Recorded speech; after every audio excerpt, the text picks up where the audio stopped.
this episode of the Afghan Eye podcast, Suzanne Schroeder and Ahmed-waleed will be reviewing Barnett Rubin's latest book called What Everyone Needs to Know About Afghanistan. But before we do that, I have to share something with you.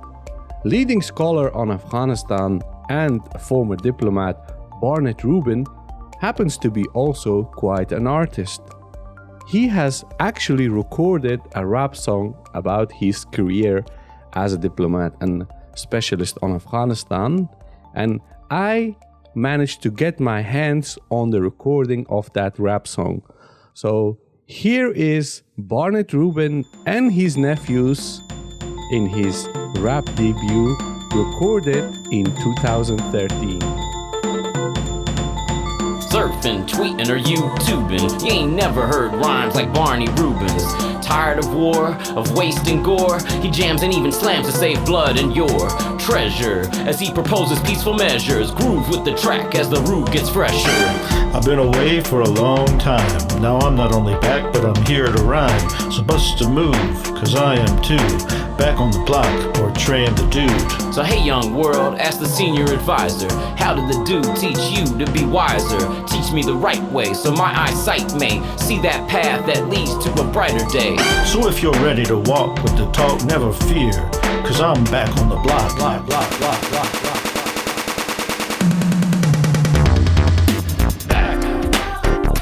Back on the block. Back on the block. Back on the block. So we can knock talking real, analyzing facts and even true shock. Back on the block. Rubin BR, let me kick my credentials. Senior advisor on South Central Asia. Home of the body bag. You wanna die? Wave the wrong color flag. No telling why. Way before UBL, I slammed and jammed around that little part of hell. I used to criticize, never play down. You contradict? Verbal spray down. But I was lucky cause I never caught the hard time. I was blessed with the skill to bust a dope rhyme. All my homies quit or caught the foggy. Living jet lagged, wake up groggy. Living that life that we thought was it. Bootlegging, get the text flipped. I'm not gonna lie to you cause I don't lie. I kick thick game with my nephews, why? Cause I'm back on the block, I got my life back. So I school the fools without the change tracks. I get static on the style of my technique. Complexity, the blatant way in which I speak. But the dude knew policy's no kiddie game. You don't know the dude? Richard's his first name. He told me, Rube, keep doing what you're doing, man. Don't give a damn if the line don't understand. You let him tell you what to say and what to write. Your whole career will be over by tomorrow night. S-rap from your heart, not the sweet. S-rap with me, like BR Rubin tweet. The dude was deaf, no doubt, no bait and switch. The man could roll with S. Milosevic. Back on the block. Back on the block. Back on the block. So we can knock talking real, analyzing facts and even truth shock. Back on the block. I'm on the low side, I'm on the high side. Secret no foreign, TSSCI side. I'm getting read into the compartment. The dude took me outside the department. Fly Dubai, Kabul and Islamabad. Brief in the skiff, pass out in the tiny pod. Great Wall, Bosporus, peaceful and prosperous. New Silk Road dart through the mountainous heart of Asia. The brotherlands, back in the motherland. Flit to the sit room where agency brother mans. All in the small group to transfer detainees. Erase another trace of Bush and Cheney's. What's that? Yellow flannel? It's D.O.D. Queasy? Work the back channel, then chill out the DC. Get on up with the PC, put the sweet in the lock.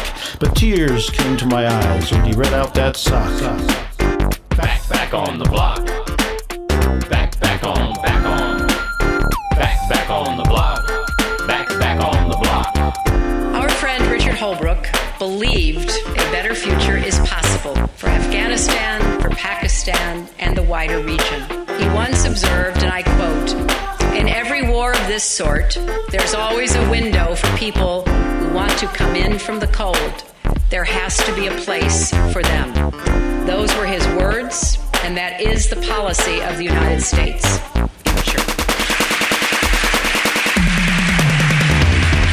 back up and give the sister room to let diplomacy bloom, to whom it may concern or consume, as I reminisce the mistrust that exists before this, but now we brought about a twist. Cause I remember reading of our people bleeding, fought for knavery, killed for bravery. We should have got our policy much faster, mitigate an avoidable disaster. I was once told by the dude that knowledge is food, to feed the fish. To conclude, my insight enables me to enlighten the rigid of minds, and I put them in flight. So I redraft, pre-clear and defend, relitigate, re-clear and resend instructions that should have long gone by no decisions already made by POTUS interagency messed up. The IC dressed up lies perpetrated as truth, and it left us confused. But I've seen it all before, from Babylon to the Third World War. I'm only one man, a humanoid entity. Back on the block, I reclaim my identity. The dude. Back on the block. Back on the block. Back on the block. You've got to have a parallel track to at least look at the prospect of some sort of political reconciliation. Assalamu alaikum. Welcome to the 18th episode of the Afghan I podcast. I am Sangar Paikar. And I'm ahmed-waleed. And on this episode, we have a guest, Suzanne Schroeder, and Suzanne and Waleed will be reviewing Barnett Rubin's book called What Everybody Needs to Know About Afghanistan. But before we start reviewing the book, first of all, Suzanne, welcome to the show. Thank you very much. I'm very happy to be on it. We are honored to have you as a guest, and as we've spoken already, we want to review a very important book that has been published recently by Barnett Rubin. Before we go into the book, can you tell us about yourself, about your background, and what got you sort of involved in studying and researching Afghanistan? Well, I've been doing that for about 10 years now. I have a liberal arts background academically, and it was never quite the right fit. And in 2011, I woke up on, I think it was May 1st, and found out that bin Laden was dead. I think it was May 2nd. May 2nd. And I turned on CNN, which at the time was a little bit different than it is now. By that night, I was ordering books. And in July, I read Lawrence Wright's The Looming Tower. And upon finishing it, I decided I was going to spend the rest of my life researching the Afghan Taliban, no matter what. By September, I was taking a university class on counterinsurgency, and I am still continuing on this possibly futile mission. But I love it, and it's very enjoyable. You have also published about Afghanistan. I think it was for War on the Rocks and Divergent Opinions or Divergent Options. Yes. Can you tell us about what you have written? In 2014, I interviewed the British journalist Ben Anderson, who wrote a book called No Worse Enemy about the British in Helmand province. And he was a very good interview subject. He also made a film called This Is What Winning Looks Like, which was from Vice TV at that point, which exposed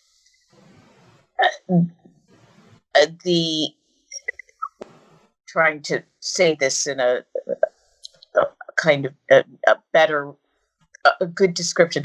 It exposed the sexual abuse of boys on U.S. bases by some of our Afghan allies. And it finally got the attention of Hamid Karzai. So that was an important film. And again, his work is very, very interesting and very diverse. So I would recommend that your listeners check out Ben Anderson's work, and especially that film, This Is What Winning Looks Like. And then I've written a few, I guess what I would call policy papers at Divergent Options. And when you started basically trying to get a better understanding of Afghanistan, what was your impression in 2011 of Afghanistan? Well, I was fortunate to find Mullah Zaif's autobiography, My Life with the Taliban, which he was released from Guantanamo, and it was sort of heard around Kandahar, where there were two European researchers living, Felix Kuhn and Alex Strick van Linschoten, that there was this manuscript. And they were able to get in touch with Mullah Zaif, edit it, and translate it. And it was published by Hearst Publishers. I've got it right. Actually, Columbia University Press. And it's still really the first book that came out with a voice, a Taliban voice that chronicled the history of the movement. So that was a really good introduction. And I think it helped establish a more critical type of reading for me, that you really have to evaluate, of course, sources and how polemical writing about any conflict is. So you always need to filter. And I think that, but I mean, there have been so many really good books written, and then a lot of not so great ones. But if anyone has not read that, it's essential. Yes, I agree.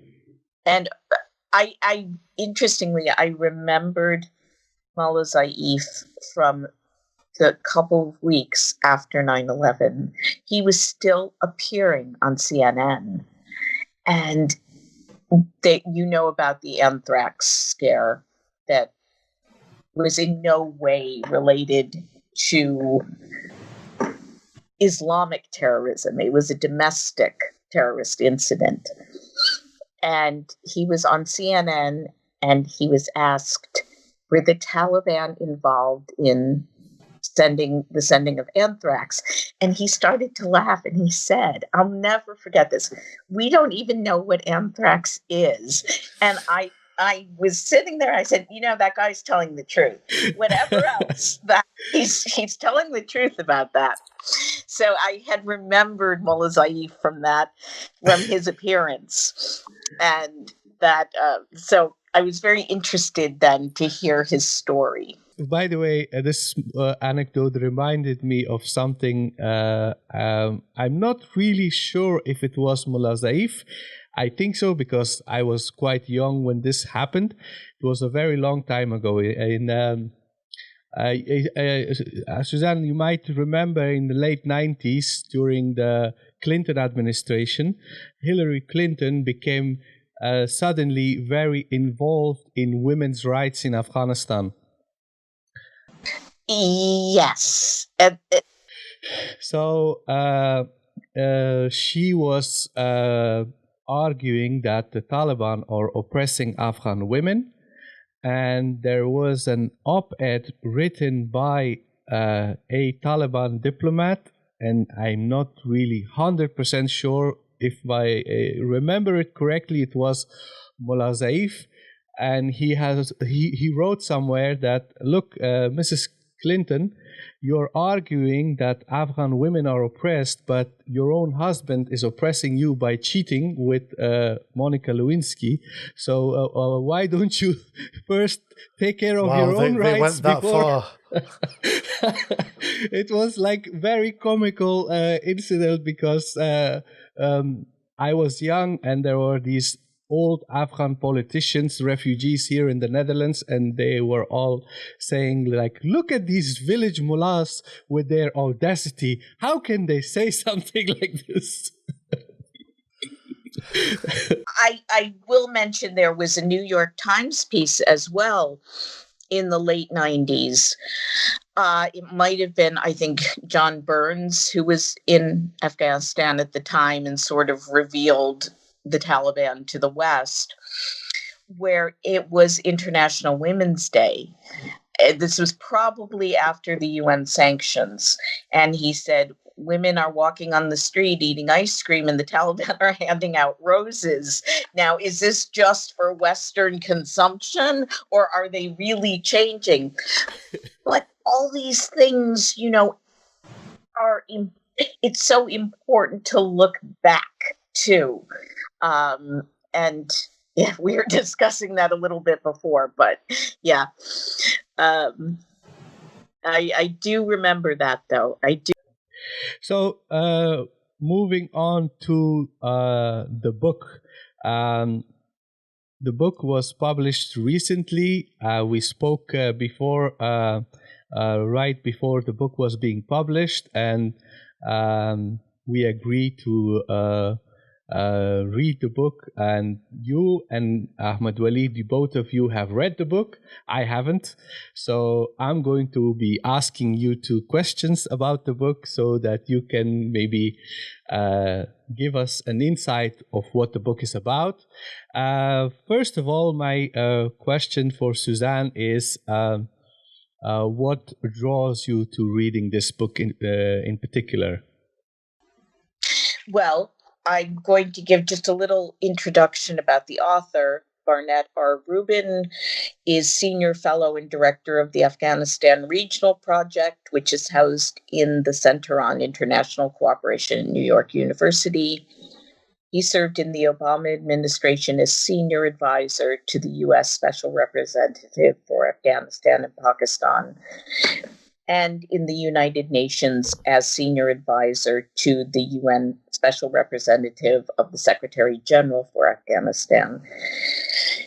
He has written many books, including The Fragmentation of Afghanistan and Afghanistan from the Cold War Through the War on Terror.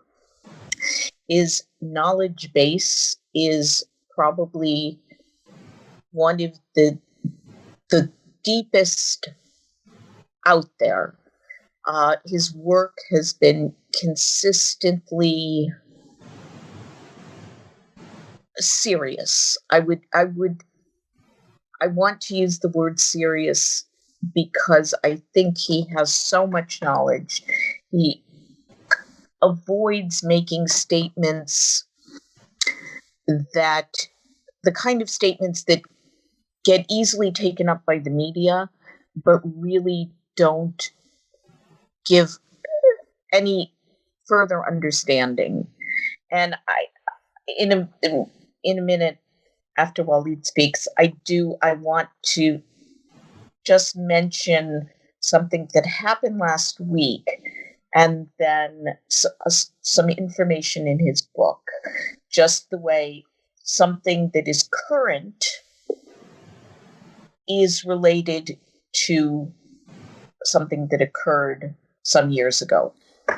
Yeah, so the book is very relevant at this current situation in Afghanistan because, as you said, his knowledge is very deep. I think it was Steve Cole, the author of Ghost Wars and director at S, who called Barnett Rubin the one-man CIA because he has so much knowledge.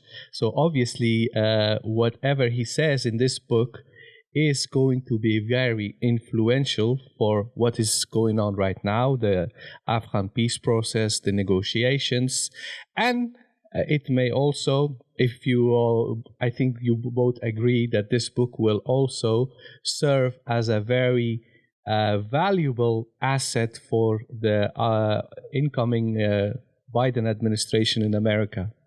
Am I correct? Absolutely. Yeah. Yes. I would agree with that. I would basically sort of describe the book, Afghanistan, what everyone needs to know.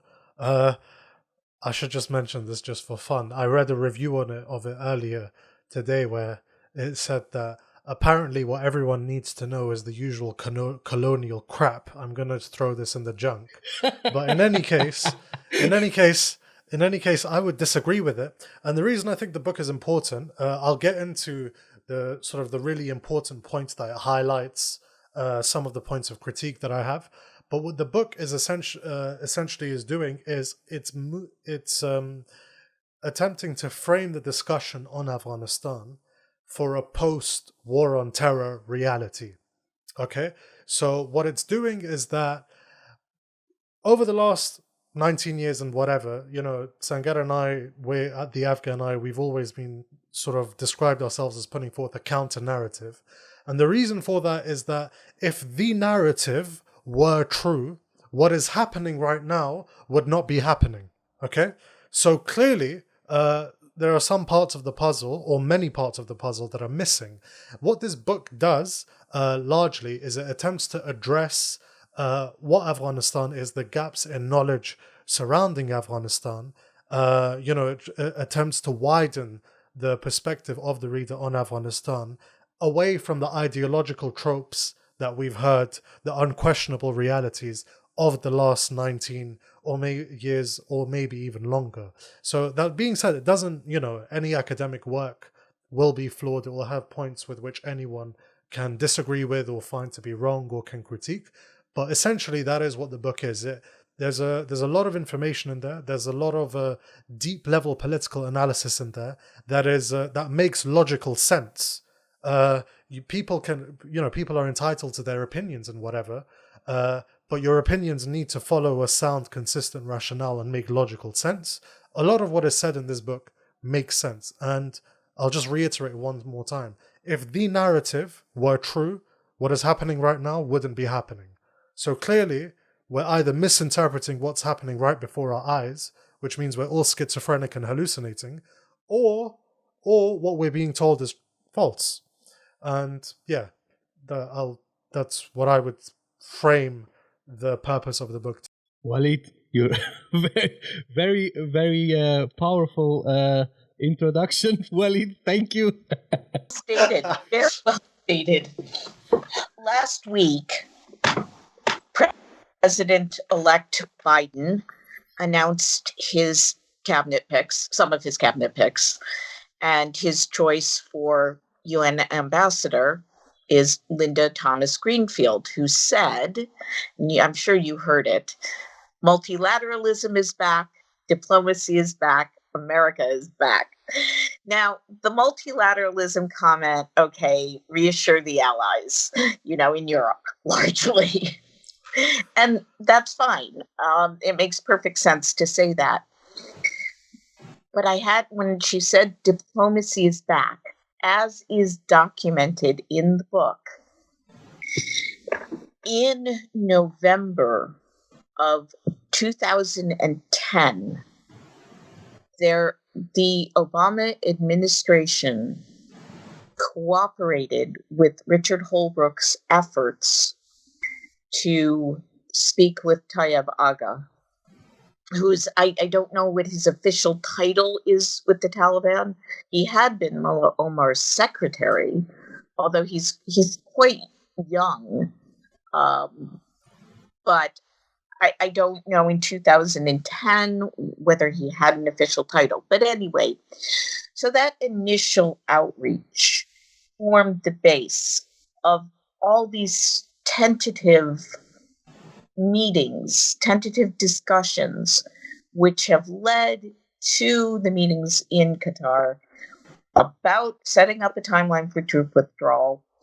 And now to inter-Afghan talks, which aren't going so great, although there may have been a breakthrough in the last few days. But it was started in the Obama administration and was continued by the Trump administration, and is a very good example of how much time goes into diplomacy, what an involved process it is. And I'm sure Linda Thomas Greenfield is very aware of that. But I think that's one of the things about the book, that it deals very much, I think, with realities and tries to avoid maybe some what I might call mythology that arises. Something more relevant is also that before we switch from topic is that Waleed said that one of the critiques was that it's another colonialist crap. A lot of I mean, I wouldn't take an internet comment to be critique, but yeah, but a criticism, let's say. There is something that I want to address here is a lot of literature published in the last 2 decades about Afghanistan is written by Western authors, okay?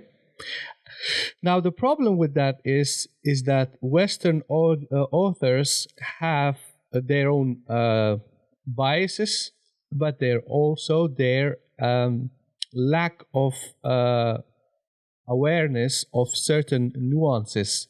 This is just one of the problems why when policymakers, when politicians consult scholars or when they read books, they are informed by people who are, number one, they have their biases, and number two, they have their weaknesses because they're not from Afghanistan. They are not Afghans. They don't speak the language. They don't know much about our inter-Afghan relations. So as a result, you get government policy being informed by people who are just as ignorant as the politicians and the policymakers. So this is why it's very important to have literature produced about Afghanistan in the Anglosphere, in the Western society, by Afghans. Afghans need to tell the West about their country. This is what I believe, and this is why I always encourage Afghans to write. However, this book does something, and from what I've understood so far, and from what I know of Barnett Rubin, is that he tries his best to not fit that particular description of a typical Western scholar. And this is to his credit. He has a lot of credibility because he has done a lot of effort, but still you see that the book has also a few other authors. And can you guys share your views about those other authors of this book? I would share my thoughts with regard to the chapter written on the Taliban by Antonio. Is it Giustosi or Gustosi? Gustosi, okay. Oh, Giustosi, sorry. So with regard to the chapter written by Antonio Gustosi, obviously everyone knows Antonio Gustosi, sort of a Taliban expert, the author of The Taliban at War. I think he's a visiting fellow at King's College as well, from which I graduated.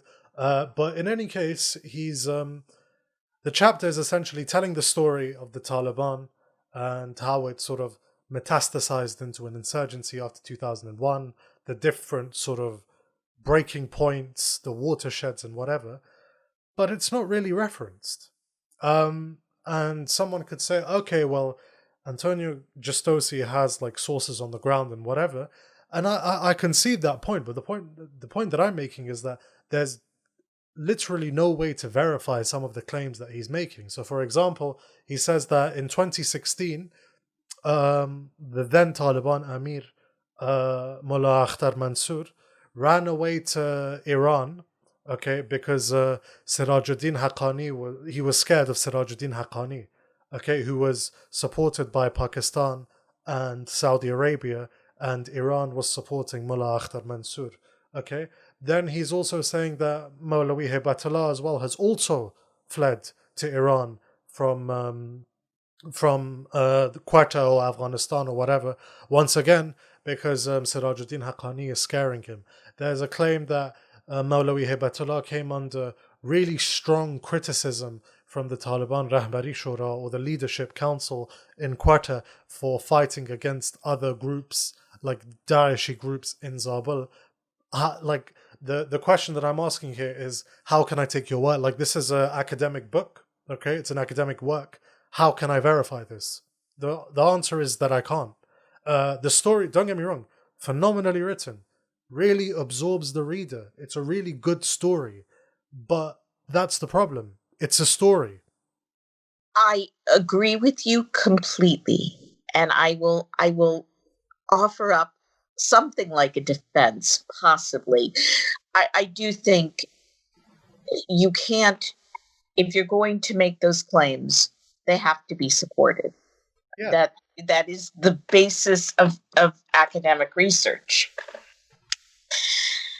What I think that the author intended was to go to experts, which is why, for example, he went to David Mansfield in the chapter on counter narcotics and opium production, who is, I think, what Mansfield's work is so dense, so filled with research and statistics, that when journalists are writing about opium, they don't even try to dive in because it's just too much to digest. So I think the author tried to get experts whose work he was familiar with, who had produced, respected work in the past. Again, it's a legitimate critique. And I don't know why in discussions with editors, they didn't stress you need more documentation. Yeah. I would also, with regard to the chapter of Antonio Gistosi as well, so the image that's sort of being drawn here is that the Taliban are sort of a disparate insurgency made up of different factions, and those different factions in turn are supported by different foreign patrons, okay? And so, for example, Mullah Akhtar Mansour was close with the Iranians. That's why he fled to Iran, because relations with the ISI and Haqqani, Sirajuddin Haqqani, got bad. And Sirajuddin Haqqani, obviously, as is commonly believed, the Haqqani, I don't want to call them a faction, but let's just say Operational Command Southeast Afghanistan, okay, where the Haqqanis operate, is they're rumored to be pretty closely tied to the ISI. There's actually a very good book written about this called Fountainhead of Jihad, that goes really deep into this and looks at the role that the Haqqanis play not just in Afghanistan but also in Pakistan's tribal areas.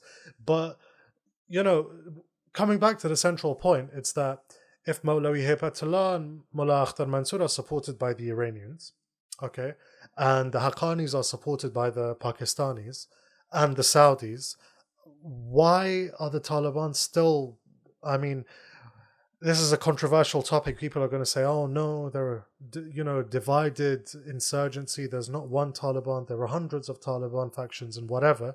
But for all intents and purposes, we can see that there's a united front, even as we're being told they are supported by foreign powers who are at each other's throats. Okay?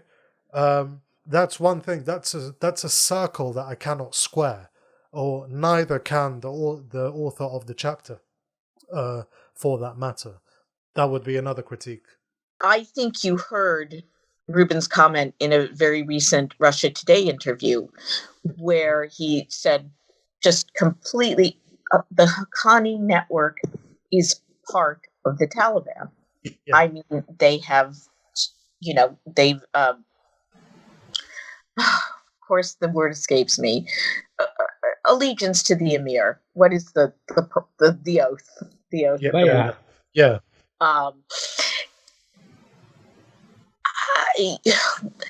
I think there are a few ways to maybe explain. There are two parallel arguments that are always being made. The Taliban is fragmented. It's barely holding together. The field commanders are completely out of touch, especially with the political office in Doha. The usual stuff, basically. Yes. But then we also get from maybe work that's a little more on the academic rather than journalistic side. They are a cohesive group. Without cohesion, they wouldn't have lasted for, well, they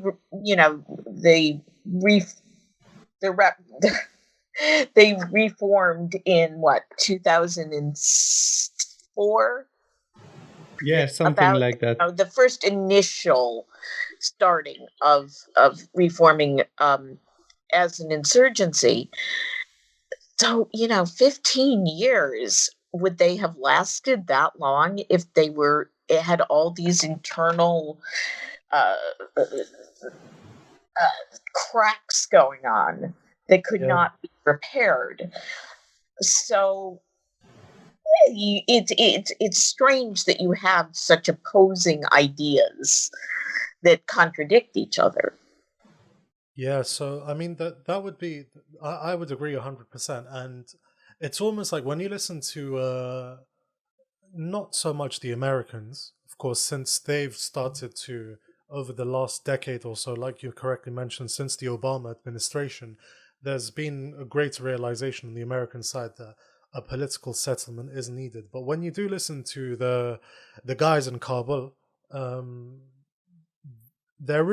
you do almost sense that they do genuinely believe almost that, like you mentioned, the Taliban are fragmented, they're on the verge of collapse, they're not cohesive, there's massive infighting, and you hear it, and usually, like, for example, it's Defense Minister Asadullah Khalid saying, we're going to go on an offensive position and we're going to completely destroy them.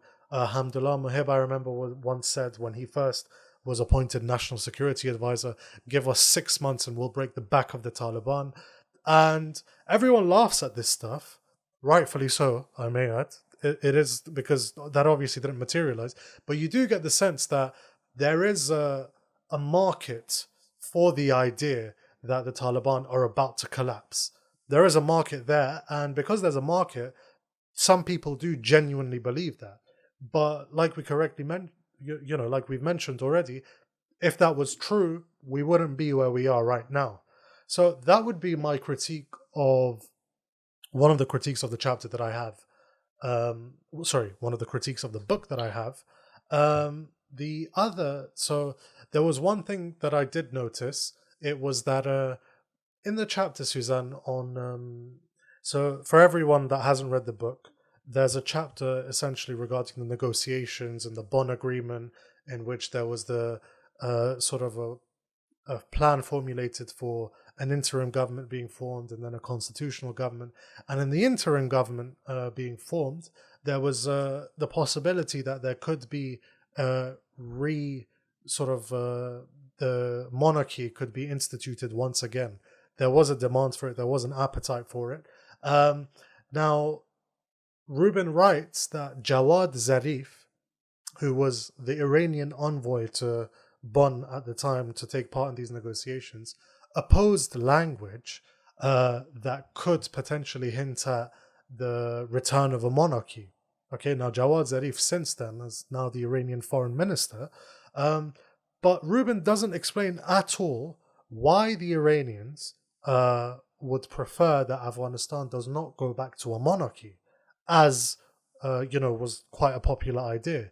Did you notice that, Suzanne? I may have, I probably did notice it while reading it, but I see with you pointing it out, it's a question that needs to be asked. Yeah, it's because I mean that's a very interesting point, because every single time we speak about the last 19 years in Afghanistan, we always talk about Pakistan. You cannot ignore Pakistan's role, okay? But as someone that also wants to look at the role of other neighbors, and not just neighbors, regional countries, Iran, critique its role, analyze what its policy is, I want to know, for example, why would the Iranian regime be opposed to the restoration of a monarchy so much so that to the extent that it's opposed to the use of ambiguous language that may indicate it? What would you say, Sangar? Personally, I think that when you are writing a book or anything, any information that you add that may have some consequences need to be elaborated. You need to elaborate why are you putting this information in there. Now, why is this relevant? Because some of these issues have had a major effect in how Afghanistan's current situation has developed over the last 2 decades. So therefore, the role of Iran, what the designs and intentions of Iran are very important. Only recently, Barnett Rubin has written a very lengthy piece on War on the Rocks about Iran's relationship with Taliban. I really enjoyed reading it. It was really informative. And it also exposes this very ambiguous stance of Iran towards Afghanistan. It's like, on the other hand, on the one hand, they support the Taliban. On the other hand, they support groups that oppose the Taliban. So whenever any information of that nature is mentioned in the book, the author needs to clarify it. He needs to elaborate on it so that the reader gets a better perspective of what is being said. So that's my take on it. But as observers, okay, what would you speculate the reason would be for Iran being opposed to the restoration of the Barakzai monarchy? Ooh. Well, I would say, and I'm looking for what you referred to, and I'm seeing about the language, and okay, what was it called? The Northern Group. This was that favored the return of a monarch. No, so there was the Northern Group. I think it was called the United Front at the time as well. And there was the Rome Group, and the Rome Group was headed by nominally by Zahir Shah, but there was a bit of a dispute over language, and essentially the Iranians, as Rubin states, were opposed to any sort of monarchical language. So I want to sort of get your perspectives as to why you think the Iranians would have had that stance. Do you think if the monarchy had been restored, there would have been greater stability? I mean, I'm going out on a limb here. This is my personal opinion. I personally think yes, it would have, because the people that were assembled after 2001 had a severe deficit of trust and credibility amongst Afghans, all of them, and I think that the monarchy at that time was not tainted. In fact, I think there was a bit of a nostalgia, for the good old days where things weren't perfect, but they were peaceful. What would you say, Sam? I would say that I can understand the sentiment that the monarchy was not really involved in the fighting in the last 40 years. So if the monarchy would have been reinstalled, we would have a leadership of some sorts, maybe symbolic, that wasn't like, it didn't have hands tainted in blood. Okay? However, I would say that it would be very impractical. I don't really think it's possible to invade a country, overthrow any sort of regime or anything that is there, and then install a monarchy in the 21st century. I don't see that happening. Furthermore, while the king may not have been personally involved in all the fighting in the last 40 years, his regime, his government, prior to the revolution and everything, was maybe peaceful, but it wasn't perfect. It had its problems. No, of course. And those problems have created an environment that had led to the chaos that we are currently finding ourselves in. That's one problem that he couldn't really solve back then, and I don't think that he or the royalist elite were able to create order and stability after 2001. They didn't have a widespread national support group. There was no organized movement in Afghanistan of the royalists. That doesn't exist anymore. So I don't think that would be something. I don't think that would be practical. And now, why would Iran oppose it, though? Waleed has inspired me to go full conspiratorial here. Yes, and say, Okay. Please. And say, okay, massive homeland attack on the U.S. Nothing like this since Pearl Harbor. So Iran is watching. Maybe a destabilized Afghanistan isn't bad for Iran. And what's another superpower that Iran seems to have some close relations with, who might send, some advisors over? I think you know who I'm talking about, right? Again, it is conspiratorial. It might be a stretch, but it might also... now, though, 20 years on, we're hearing that Iran wants stability. It wants regional stability. But a lot has changed in 20 years. I don't know. Is that completely off the mark? I would say, first of all, I agree with Suzanne that Iran has benefited from war and chaos in Afghanistan and in Iraq. Okay? Both countries, on the northwestern side and on the eastern side of Iran, are two countries occupied by US troops. The United States is losing a lot of money, prestige in the international community as a force for good because of all the war crimes, all the problems in Iraq and Afghanistan.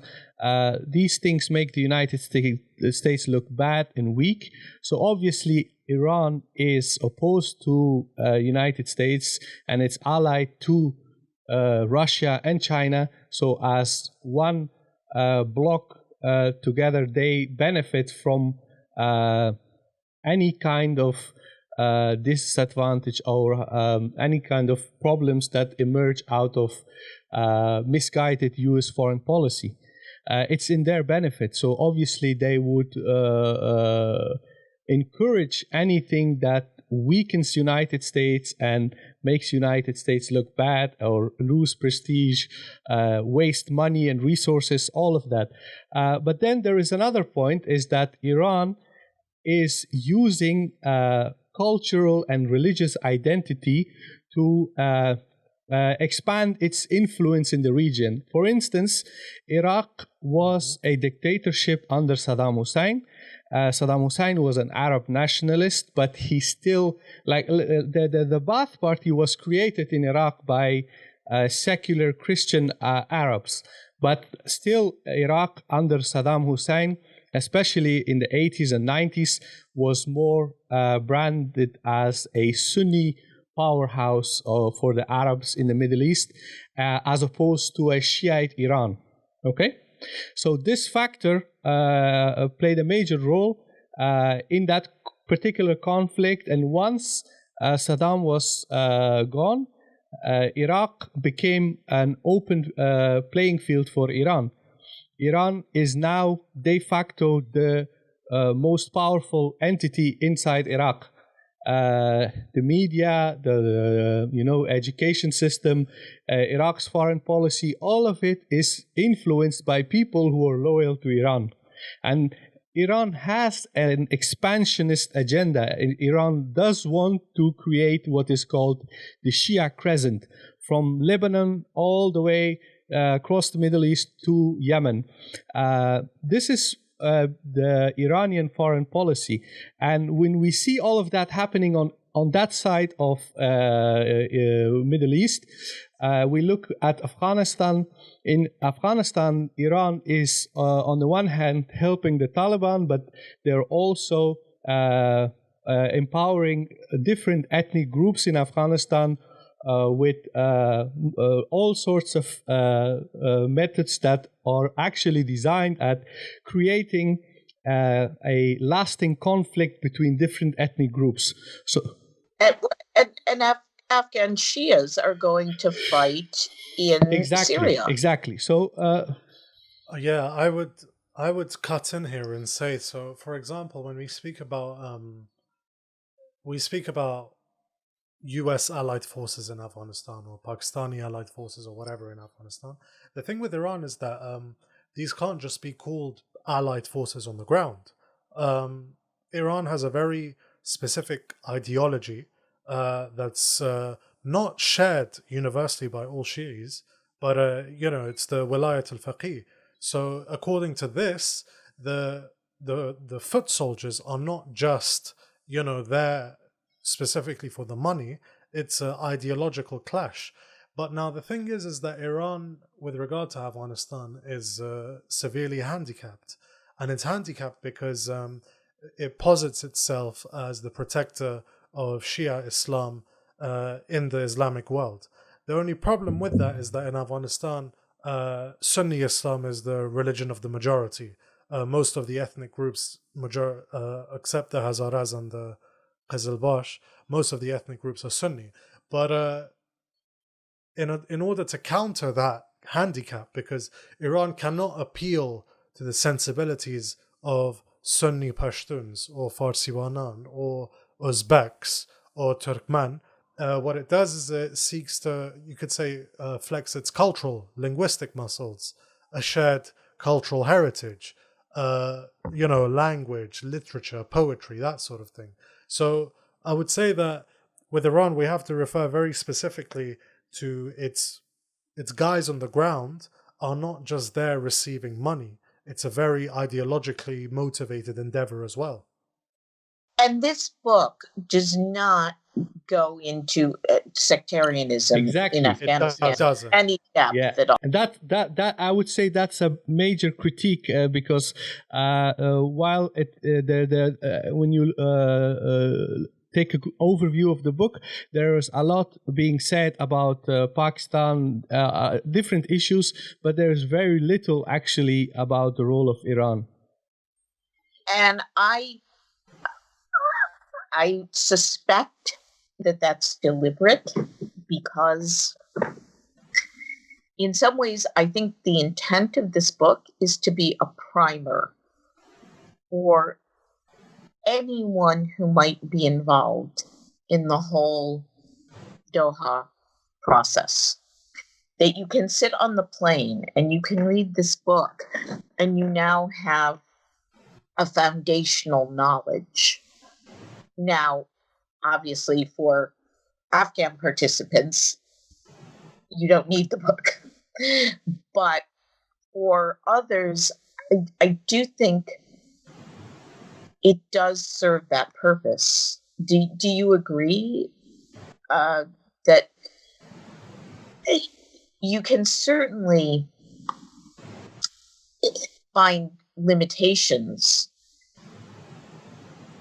but it's very free of, and I've used this word before, but it's very free of polemics. Yeah, no, I wouldn't say it engages in polemics too much.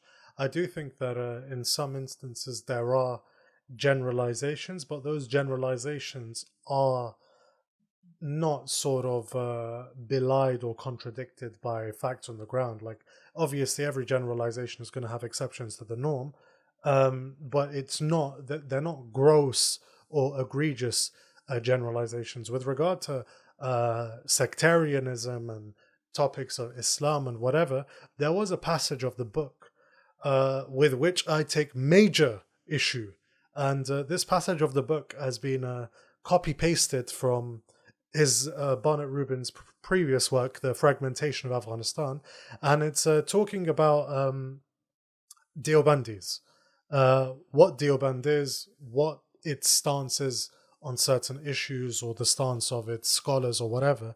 And I quote, so Deobandis oppose, and I quote, ijtihad, the use of reason to create innovations in Sharia in response to new conditions, the revival of which is a key plank in the platform of the Islamic modernists. Deobandis oppose all forms of hierarchy within the Muslim community, including tribalism or royalty. They strive to exclude Shia from participation in the polity, and they take a very restrictive view of the social role of women. Sangar, what are your thoughts? First of all, what is here being said in this particular quote about ijtihad is very problematic. Okay, this is based on a particular understanding of what ijtihad is. So for our listeners, in Islam we have this. So when I say Islam, I mean the Orthodox, the mainstream Islam, the vast majority of Muslims, like the 80%. The vast majority believe that the main sources of Islamic morality, ethics, law, and everything is the Quran, Hadith, so the statements of the Prophet. Quran is the word of God, Allah, and then we have what is said, what is considered as ijma, or the consensus of the companions of Prophet Muhammad, and most important issues in Islam that defines Islam as a religion are to be found in those books. Okay, so in the Quran, in the Hadith, and what we have in books documenting the views and opinions of the companions of the Prophet, so it's his household and everybody around him. Those are major, most important aspects of Islam, like what do you supposed to believe, how do you supposed to practice Islam, etc. But then there is a huge field of matters that are related to religion and the worldly matters, where there is no clear, concise text stipulating what a Muslim is supposed to do, what he's supposed to believe, or whatever.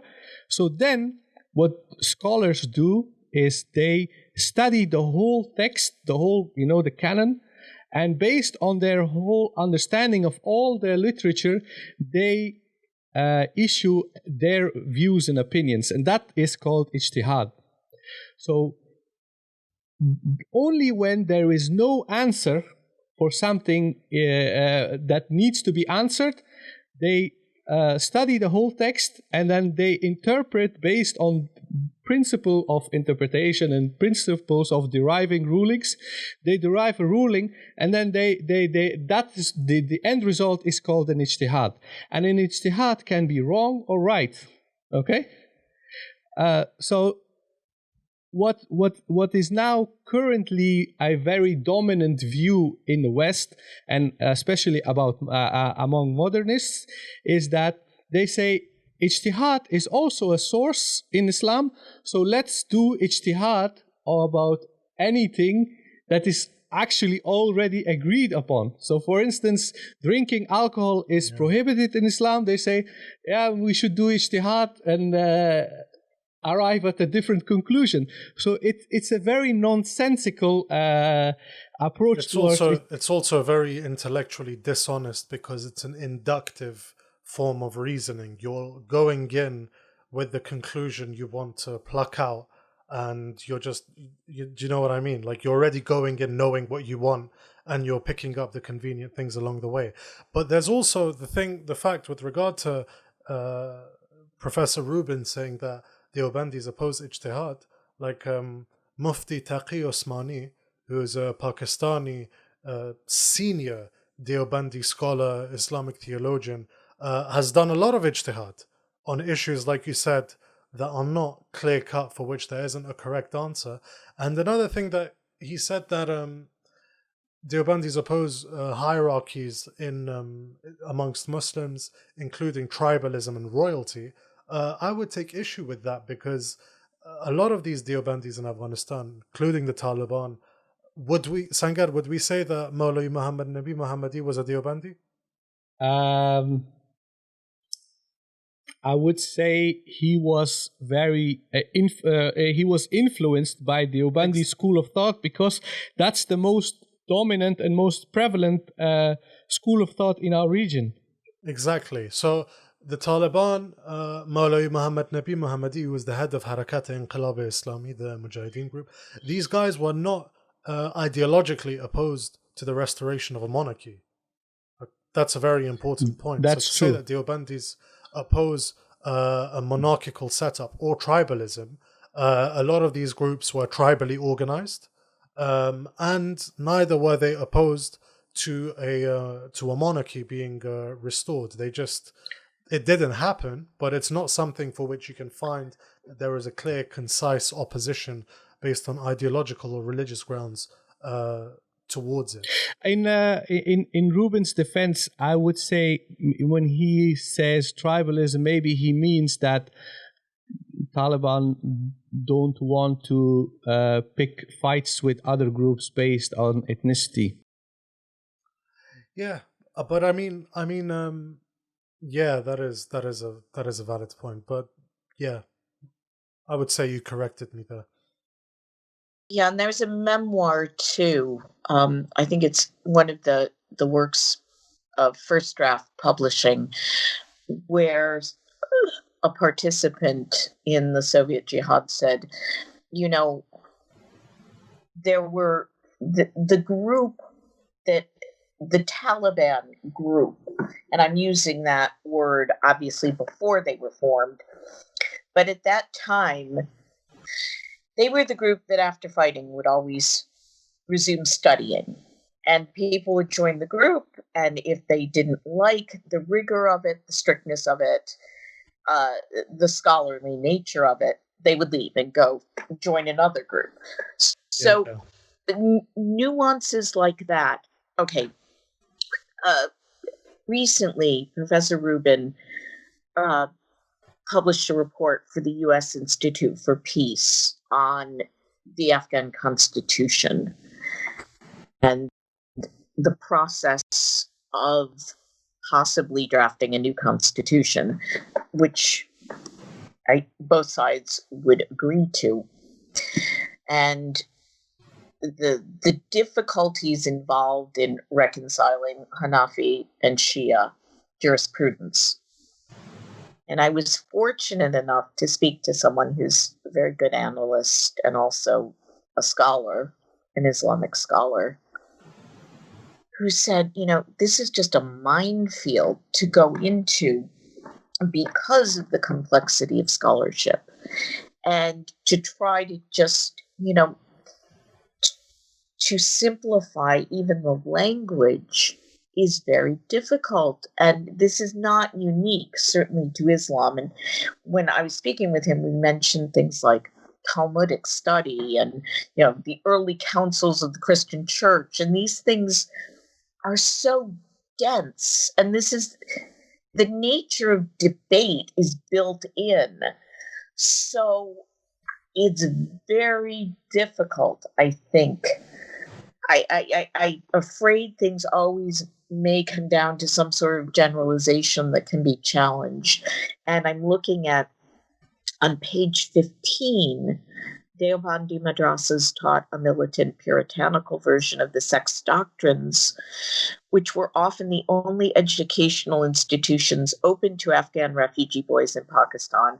It became incubators of the Taliban.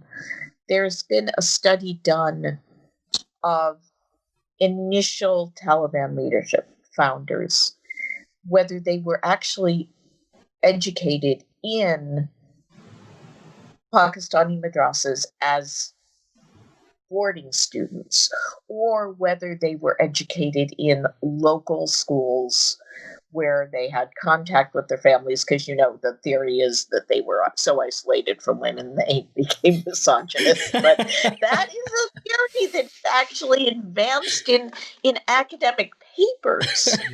But it's the numbers, you know, the survey of the educational background doesn't really support that. It's not so neat. So I wanted to bring that up.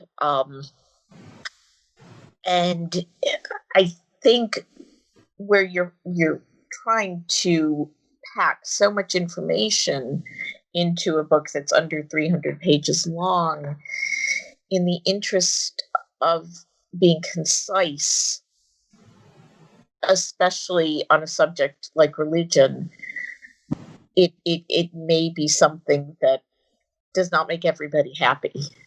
Yeah, I mean, the issue that I would take with regard to his description of Deobandis is that he uses the word puritanical.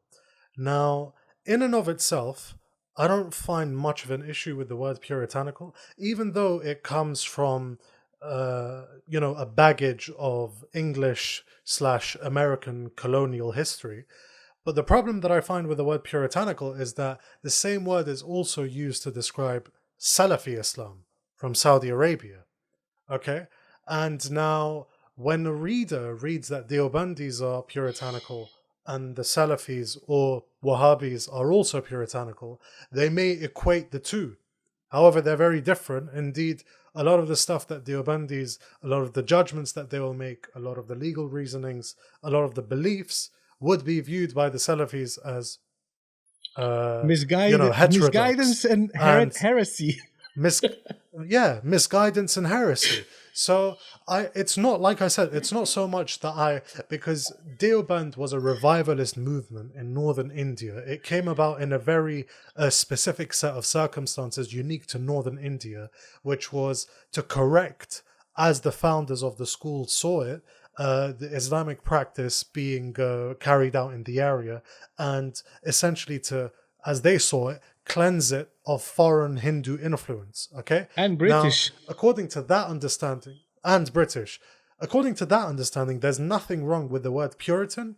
It's just the fact that in the post 9/11 paradigm, the word Puritan is also equally used to describe Salafis and Wahhabis, and then the Deobandis have very strong theological disagreements with each other. So I would say that, finding another synonym for puritanical would have probably been more suitable. I want to wrap up. Yeah, sorry, Sangha. Sorry, Suzanne. You were saying? How long do you think, following 9/11, or if this has ever occurred, that we really have it, that there is an understanding in the West that the Taliban and Al-Qaeda have two distinct religious outlooks? Do you think now it's starting to permeate, our knowledge, or is it still at the level of misunderstanding that it was? I think, Suzanne, I think that is still not happening, okay? Just before we started recording today, I was listening to a talk by Barnett Rubin about this particular topic, and he was explaining how there is a huge difference between Al-Qaeda and Taliban, and he also said that Taliban don't really want to have Al-Qaeda there, but it is against their religion to betray those people. Okay? See, what Rubin did in that talk, and you guys can correct me, maybe he mentioned that in the book or he didn't, but what he tried to do is to explain that these two organizations have totally distinct goals and objectives. And this is something that anyone who is studying Afghanistan, anyone who has really spent time trying to understand Taliban knows that there is a global jihadist movement that has a global agenda and believes that terrorist activities are necessary in order to create a situation that will lead to a revival of Islam and Islamic caliphate and whatever. This particular trend, this ideology is not really adopted in Afghanistan. There are some very small groups of people in Afghanistan who have flirted with this idea. I know personally of 3 speakers and, how do you say, people who propagate these ideas. 3 Afghans that I know of who propagate this idea. The rest of the country, even among Taliban leadership, if you read their literature and everything, they don't have this agenda. They don't have this belief system. But it is necessary for the entire world to understand this. And Barnett Rubin tried to explain that in that talk. He tried to explain that this is a huge difference. But it's still not really elaborated. I think that there is no incentive among authors and journalists and politicians to try to make this distinction, because they say, you know what, these people, they all have beards and they all have guns and they don't like modernity and secularism, so they're all the same. We should all treat them the same. This is the general attitude, and not just among Western authors and Western academics and Western politicians. We have the same attitude in Afghanistan. Like people inside what I often call the Kabul bubble. People don't really like the fact that I say that, but those people, they live literally in a physical and abstract bubble, because they think that the beliefs and ideas that motivate people to join an insurgency in Afghanistan is basically the same as the guys who flew in the Twin Towers in New York.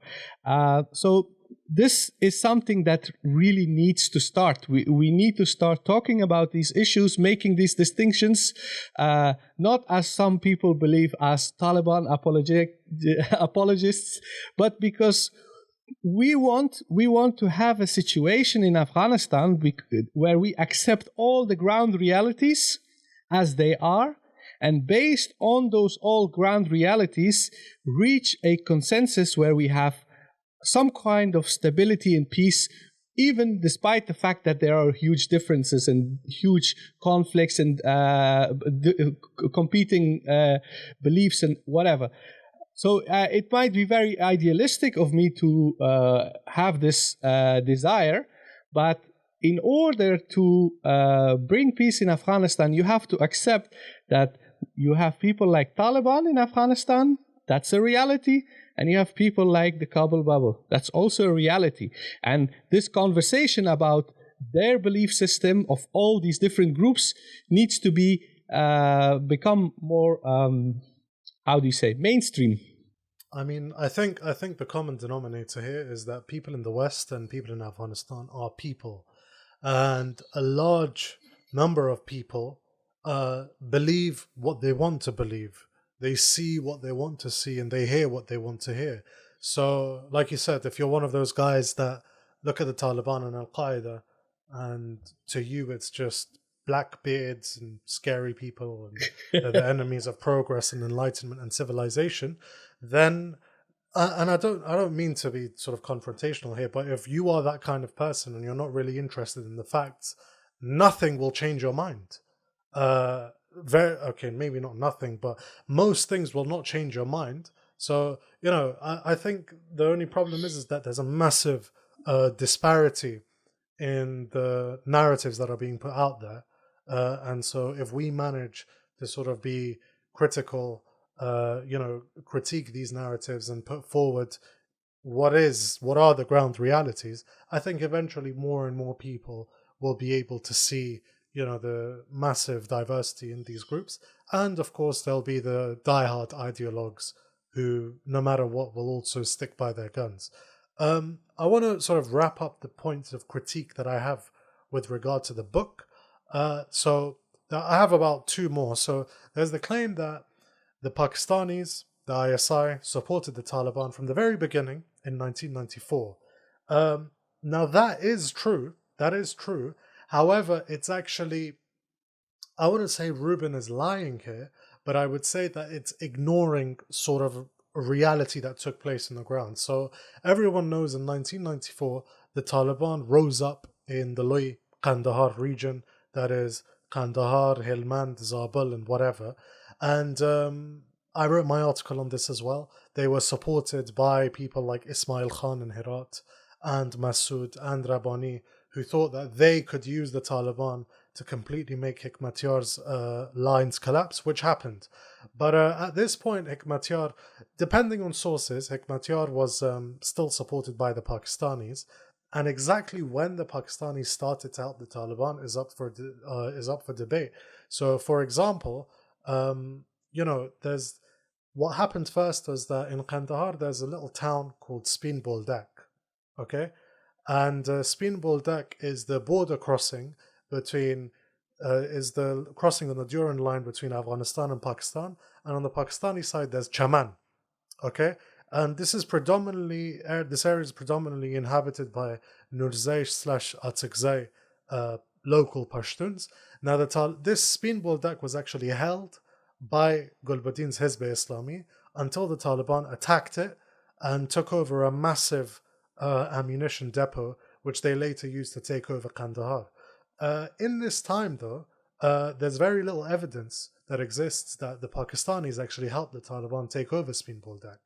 Okay, Hekmatyar accused the Pakistanis of doing so, but this actually wasn't the case. In fact, the Pakistanis were supporting both the Taliban and Hekmatyar until mid-1995. That's according to Aisha Ahmad in her book Jihad and Co., where she examines the role of black markets and jihadi movements. But the point here is that whilst Professor Rubin is somewhat correct in saying that the Pakistanis supported the Taliban at this stage, it's important to note that this wasn't from their very inception.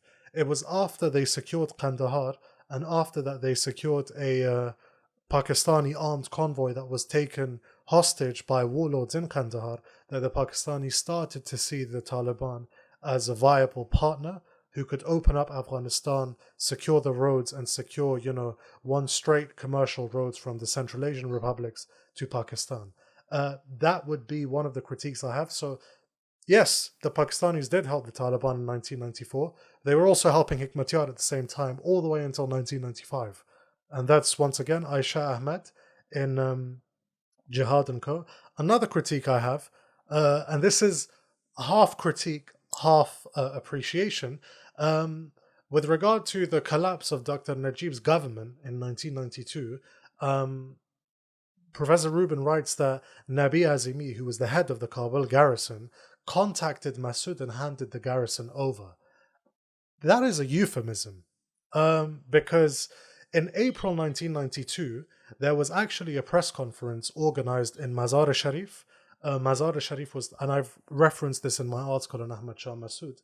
In Mazar-e-Sharif, there was an armed takeover by a coalition of Dostum, of Jamiyat-e-Islami, Shura-e-Nizar, Hizb-e-Wahdat, and in this press conference, the reason that was given for the armed takeover of Mazar was that we don't want Pashtun generals ruling us. Okay? So it was explicitly ethnically based. And Masood's commander was a guy called Alam Khan, who was there in attendance. Now, when Nabi Azimi went to this conference, he defected to that side, to the conspirators of Mazar-e-Sharif. So it's not like Nabi Azimi just randomly WhatsApped Masood and said, hey, would you like the Kabul garrison? No, they were in contact. And I'm actually reading Nabi Azimi's memoirs right now. I wouldn't say that he's specifically ethno-sectarian, but there is quite a lot of mention of ethnicity in his book. And the reason for this armed takeover of Mazar, it's not me saying, or, I'm not reading between the lines. It was literally said that we don't want Pashtuns here. Masood's representatives were there. Nabi Azimi defected to that side. Dostum was there. Hizb Wahdat was there. So saying that Masood was contacted by Nazimi as if it was by WhatsApp message after a long, time, it's not, we need to be honest here. They were on good terms for that to happen. You need to be on very good terms to hand over an entire garrison to a commander who you were fighting until yesterday. I hope that Professor Rubin will specifically address this, and I think he will once he listens to this. I'm sure you'll be hearing, because I guess, in a sense, this comes down to really editing. How did you find? I found the information in the book to be well organized, and every sentence might raise a question, but that question is then addressed in the subsequent sentence. That there's a very good flow of a tremendous amount of information. Now, maybe one of the shortcomings is there's just too much information to explore fully. I wouldn't say I'm not here implying that Professor Rubin is being dishonest here. Maybe we're all prone to our own biases, and I wrote my own article sort of deconstructing you said earlier, Suzanne, the mythology surrounding Ahmad Shah Massoud. Okay? And the reason that I feel that's an important topic is because so much of what's happened in the last 19 years rests on this mythological character that we've created out of a dead man. Okay?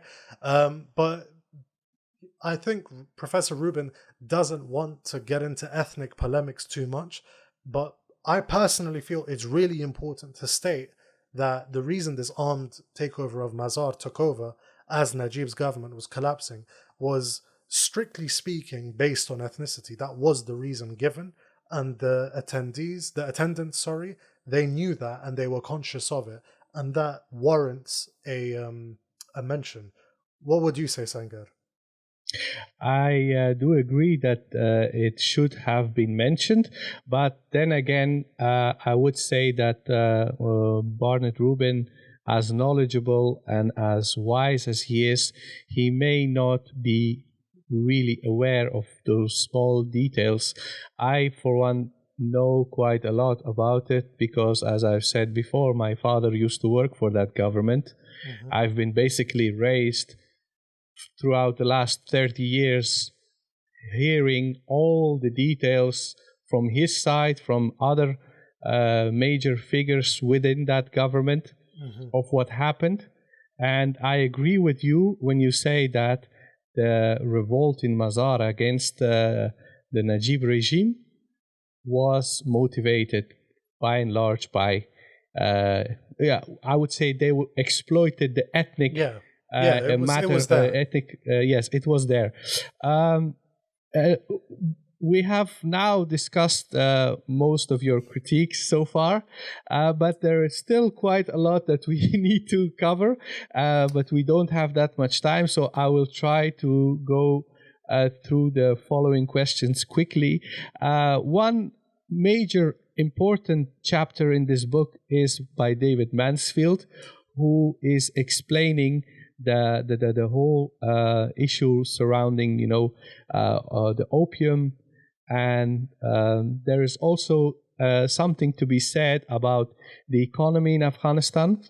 Now, the thing that is often neglected is that war in Afghanistan, the occupation and the presence of foreign troops, has a very significant role in the economy. And then we have... Sorry, if I may, Professor Rubin states, and I think it's, if there are to be a certain number of things that you want to take away from this book, this should probably be at the top. War and drugs are Afghanistan's largest industries. Okay, so if Barnett Rubin makes this specific point, and then we have a chapter elaborating on the whole opium industry in Afghanistan, what are the main takeaways from that chapter with regards to the whole industry and economy issue? What can you say about that, Suzanne?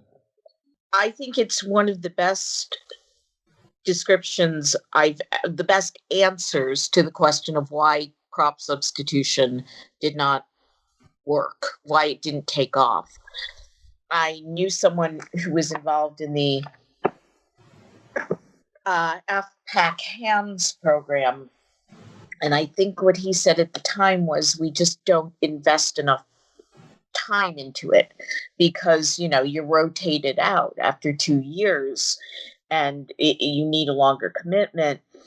But I thought Mansfield's paragraph on the difficulties, he says that crops can generate more net income than opium poppy, but you need to do things like, and I'm going to quote now, these are his words, trellising, pesticides, herbicides, that you need, he said, and this stood out to me, improved roads, packaging, and cold storage.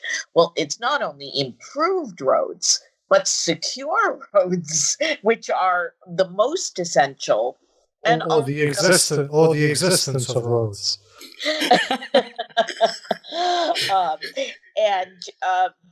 That, if you're going to do export, you have to conform to the rules of European Union or FDA, whatever, that it isn't so simple to just say, we'll grow saffron and you won't need to produce poppy.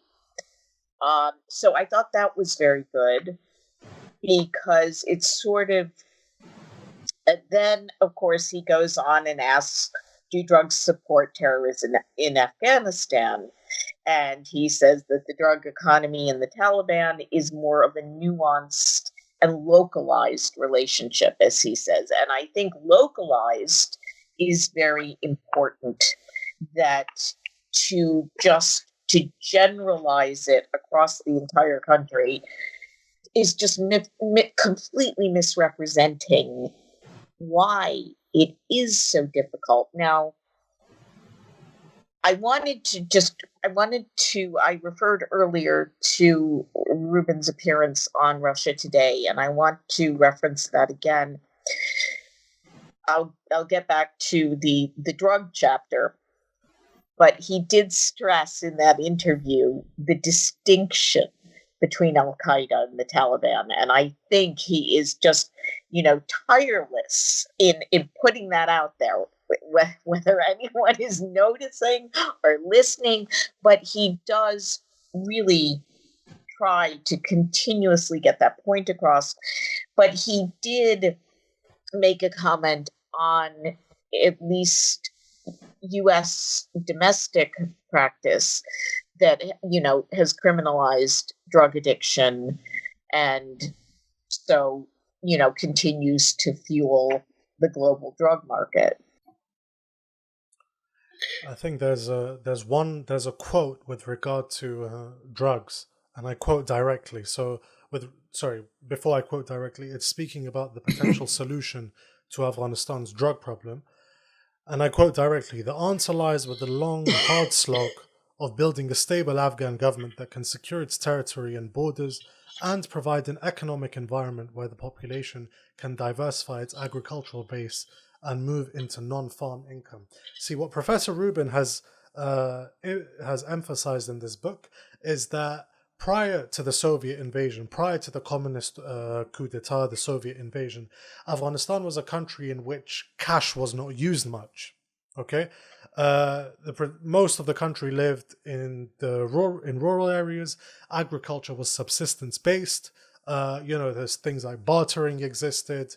Any agricultural surpluses were sold, and that was that. Okay, now with the communist coup d'etat and the Soviet invasion and occupation, what you have are mass bombarding campaigns, and in large part these were intended at completely flushing out rural inhabitants from rural areas. And you also had an inflow of massive amounts of cash, weaponry, to help the Mujahideen at the time. Now, the answer to this became opium. Okay? The answer to this became opium, which generated cash, and at the same time, whilst the supply of food is going down because agriculture has been decimated, the supply of money has gone very high, which causes rapid mass inflation. So it's within that context, and that is something, by the way, from which Afghanistan is still suffering. A lot of the times we sort of hear it's sort of hailed as an achievement that Kabul is a major urban center. We're seeing major urbanization in Afghanistan, but urbanization has its causes and urbanization has its problems. Its problems include, poor sanitation standards of living and whatever. Its causes involve war, poverty, instability, scarcity of food, and that sort of thing. Okay, so Suzanne, when you look at David Manfield's chapter in particular, what is, in your opinion, something that the chapter is explaining that wasn't explained in previous books and the whole literature on Afghanistan? I think he does a great job of summarizing his work into one chapter. Again, his work is much more multi-layered. So this is a great introduction to it. And I want to mention, too, that I don't know if you noticed, Waleed, in the opium trade, no one has clean hands. So this is not just, insurgents benefit from the drug trade. Who doesn't benefit? Who doesn't benefit? And it comes back to the central point that Rubin makes throughout the book. War and drugs are the biggest industries. So the insurgents. I think Mansfield mentions a couple of politicians as well, not just those based in the tribal Pashtun belt like Gul Agha Shirzai or Sher Mohammad Akhundzada or Abdul Razik. He also mentions that people like Atta Muhammad Nur are also suspected of taking part in the drug trade. Even Muhammad Marshal, Muhammad Qasim Fahim. So there really are no clean hands. And once again, it just goes back to the point of how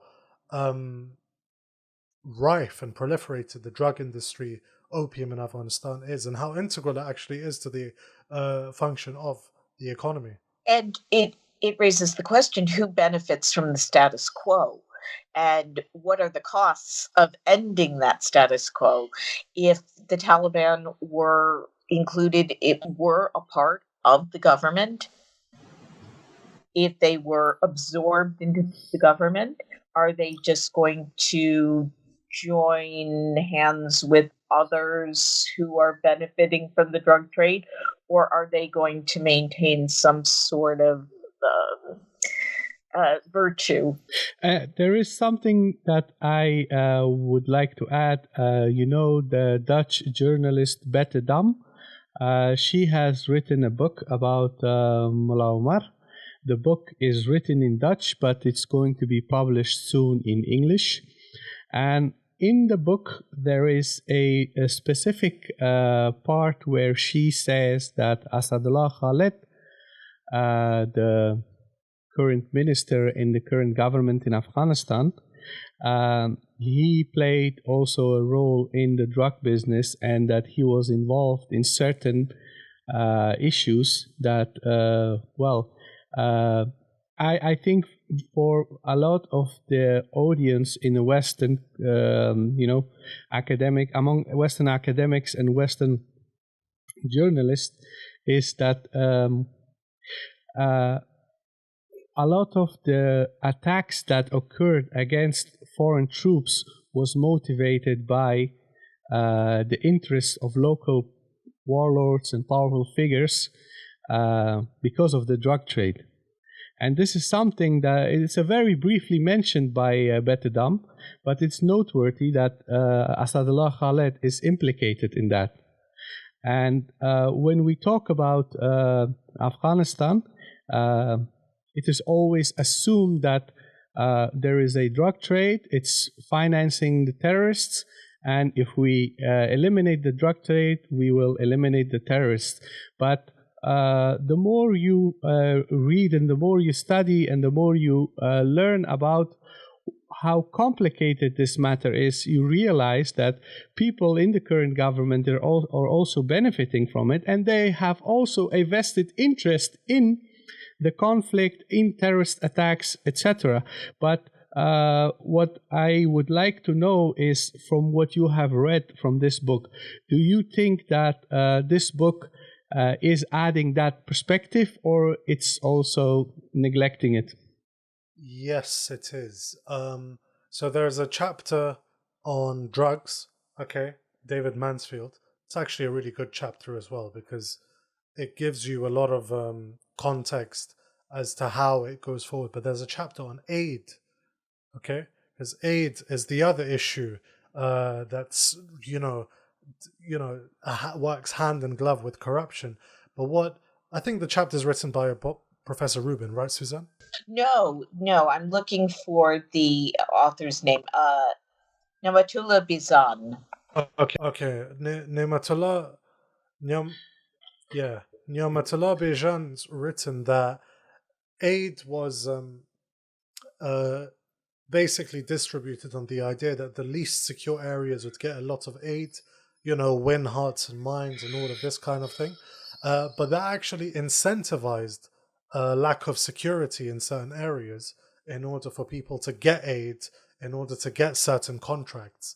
And as well as that, there's also the fact that most of this aid, I believe, Bijan writes, most of this aid did not go through the government, and this was justified because the government's capacity is too weak to actually distribute this aid. So it went through non-state actors and NGOs, and this actually, what it did was it further divided the government from the society from which it was meant to rule, because the people providing the benefits on the ground were not the government. So that further creates a cleavage between the governed and the government. So, and it's within this context that insecurity is, once again, insecurity becomes more of a facet, because people don't, feel represented by the government, or they have actual interest in undermining security in order to land certain contracts or aid. And the fact that that would involve certain politicians isn't very surprising. Is there anything I missed out, Suzanne?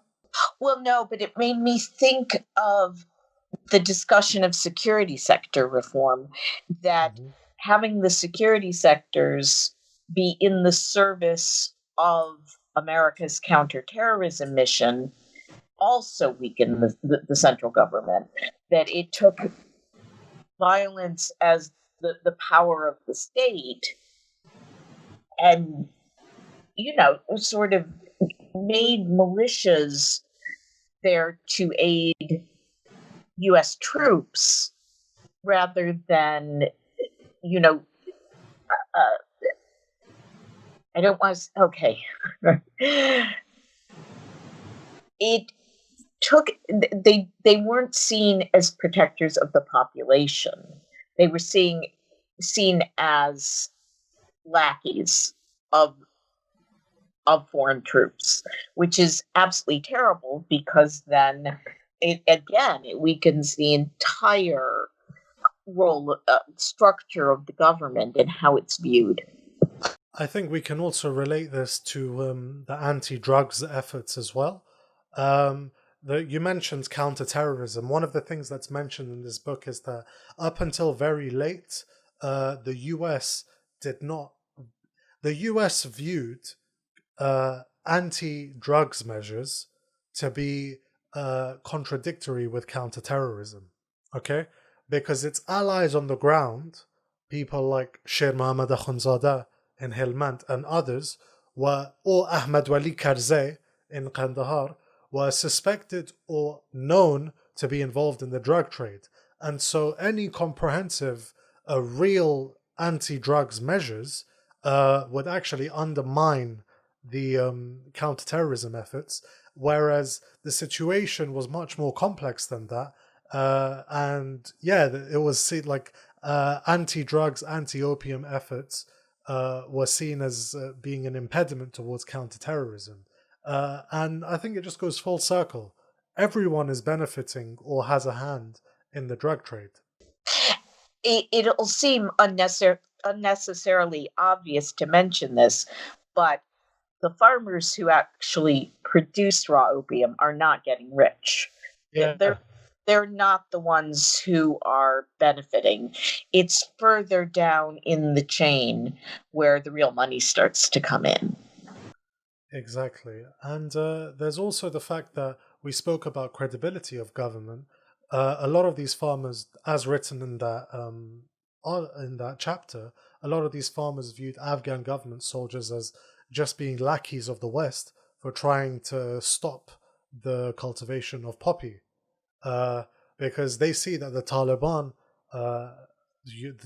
may not appreciate one saying this, but the Taliban weren't really taking any meaningful action to stop the cultivation of poppy, whereas in certain instances government soldiers were.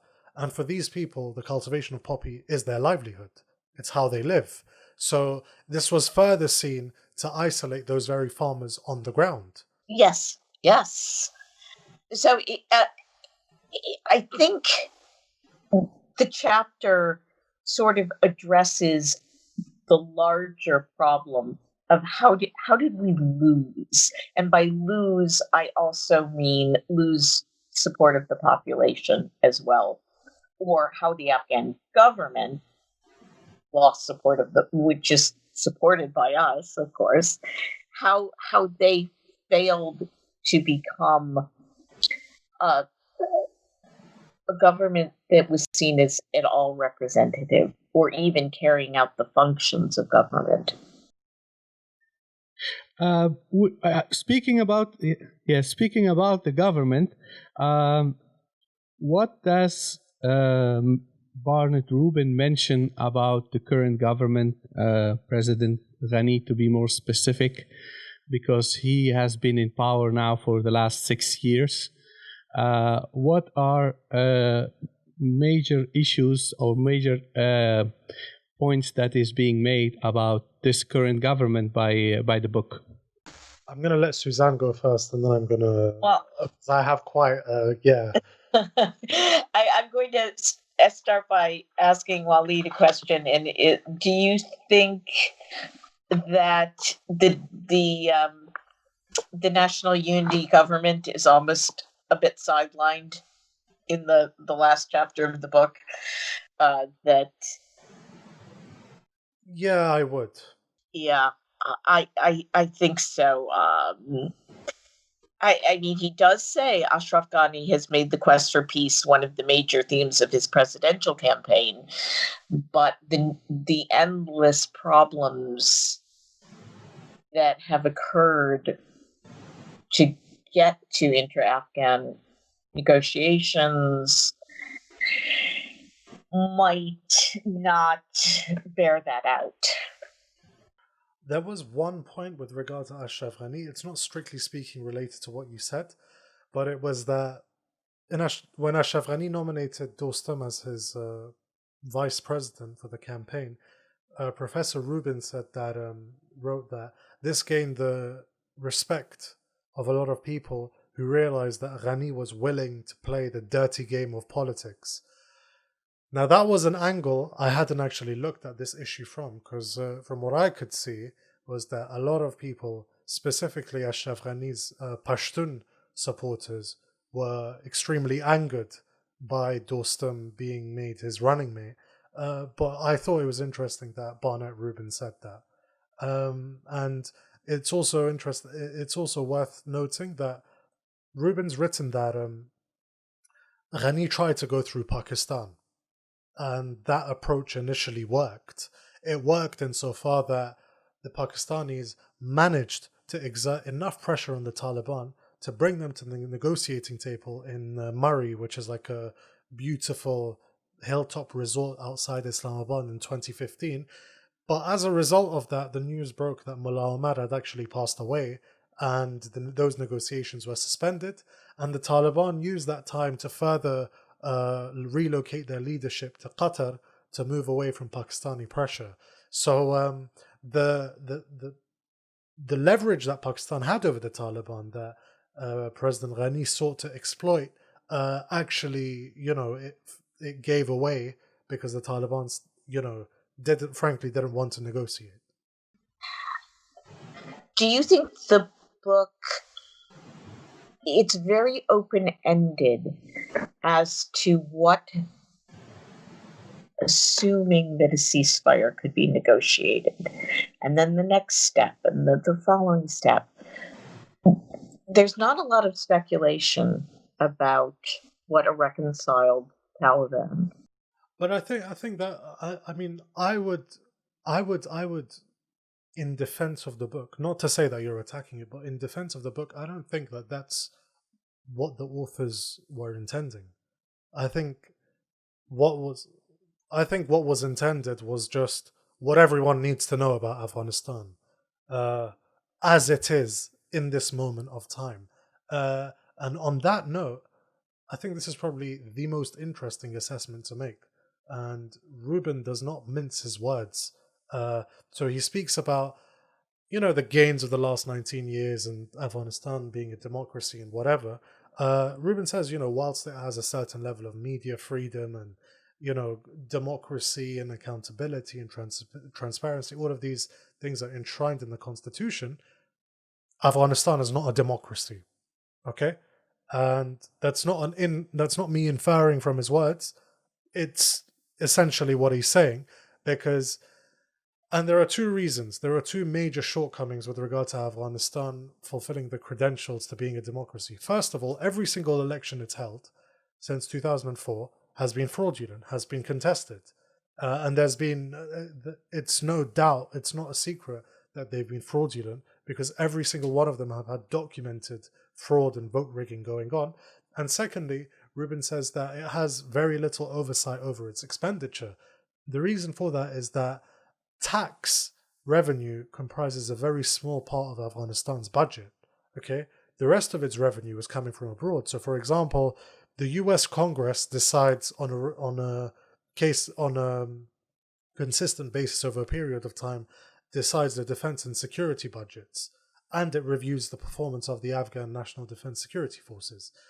Now, as a government, how can you claim to be democratic when most of you have little to no oversight as to how the money is being spent? The money is being spent by NGOs, okay, or do you see what it's the funding that you receive is contingent on how a foreign legislature appreciates or doesn't appreciate your performance in this ongoing fight against terrorism.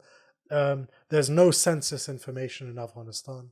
What that means is that there's no actual number of legitimate votes that we can ascertain.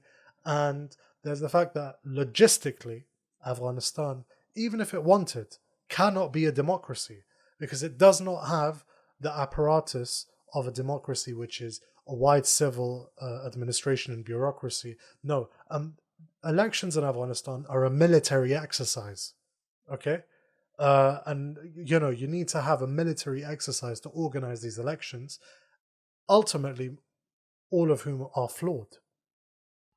I think that's an amazing summation of the facts. Thank you. And the question is, after all the time that has been, the time and the money that has been spent, why is this? And I know there are multiple answers. You can't, I think, trying to establish a democratic government while you're engaged in war is not, it's not going to succeed. It's impossible to do this. And every reform, every reevaluation that might have made a difference just didn't seem to happen. Do you think that's the case? Sangar, what would you say? I've talked quite a bit. I would say that the problem in Afghanistan, as Suzanne, as you rightly pointed out, is like the whole setup from 2001 onwards was it was premised on the idea that we are going to provide money and we are going to give that money to a certain group of people, and then with those ingredients we will create a stable, democratic, pluralistic and inclusive society. And this is this whole idea is based on we're going to do a social engineering in an environment that has so many problems. Like Afghanistan did not go through the Industrial Revolution. Afghanistan has still many aspects that would characterize Afghanistan as a pre-modern society.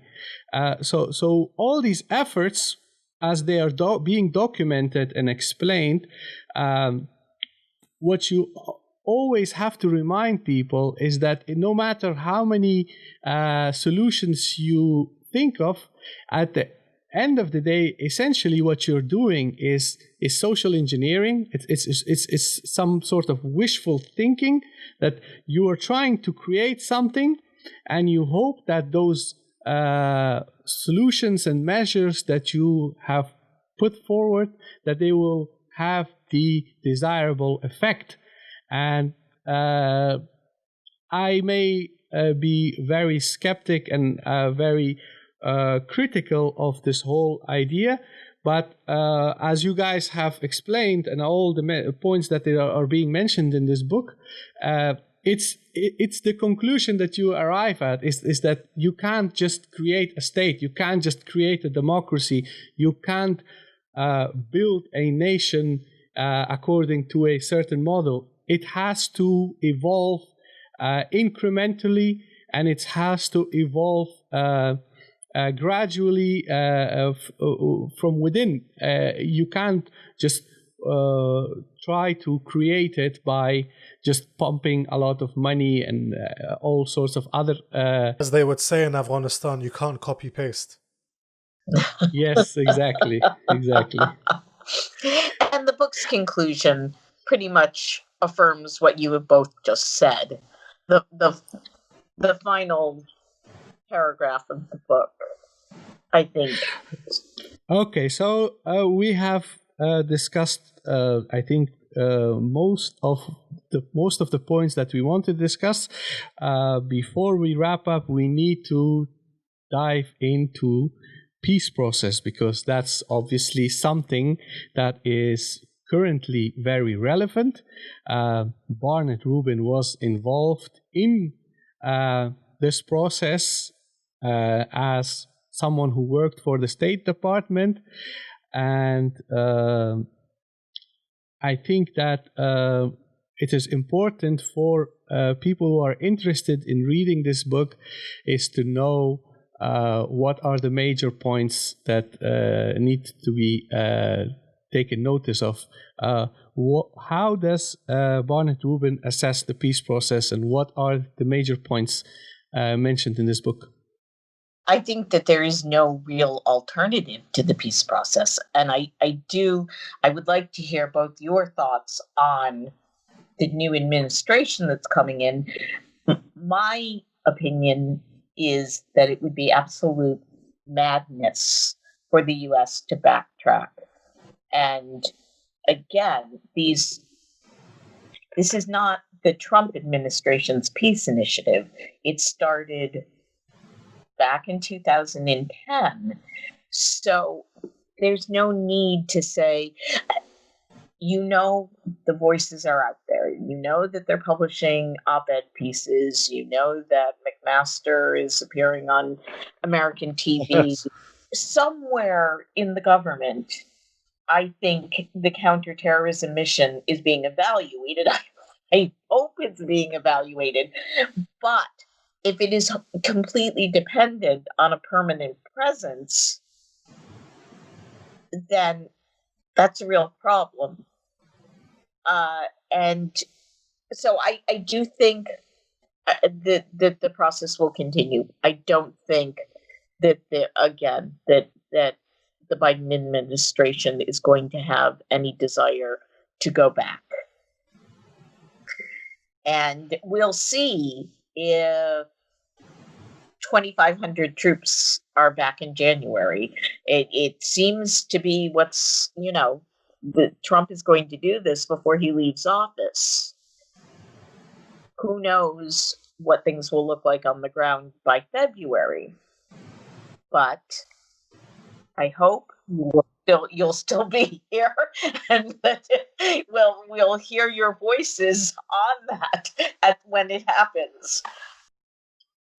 I would say that my major issues with the peace process is the fact that the international community is already placing listen, at the end of the day, we know that Afghanistan is entirely reliant on aid, and the international community knows that. And it's like these guys have learned nothing from the last 19 years. So do this or we'll cut the aid is basically what's being said.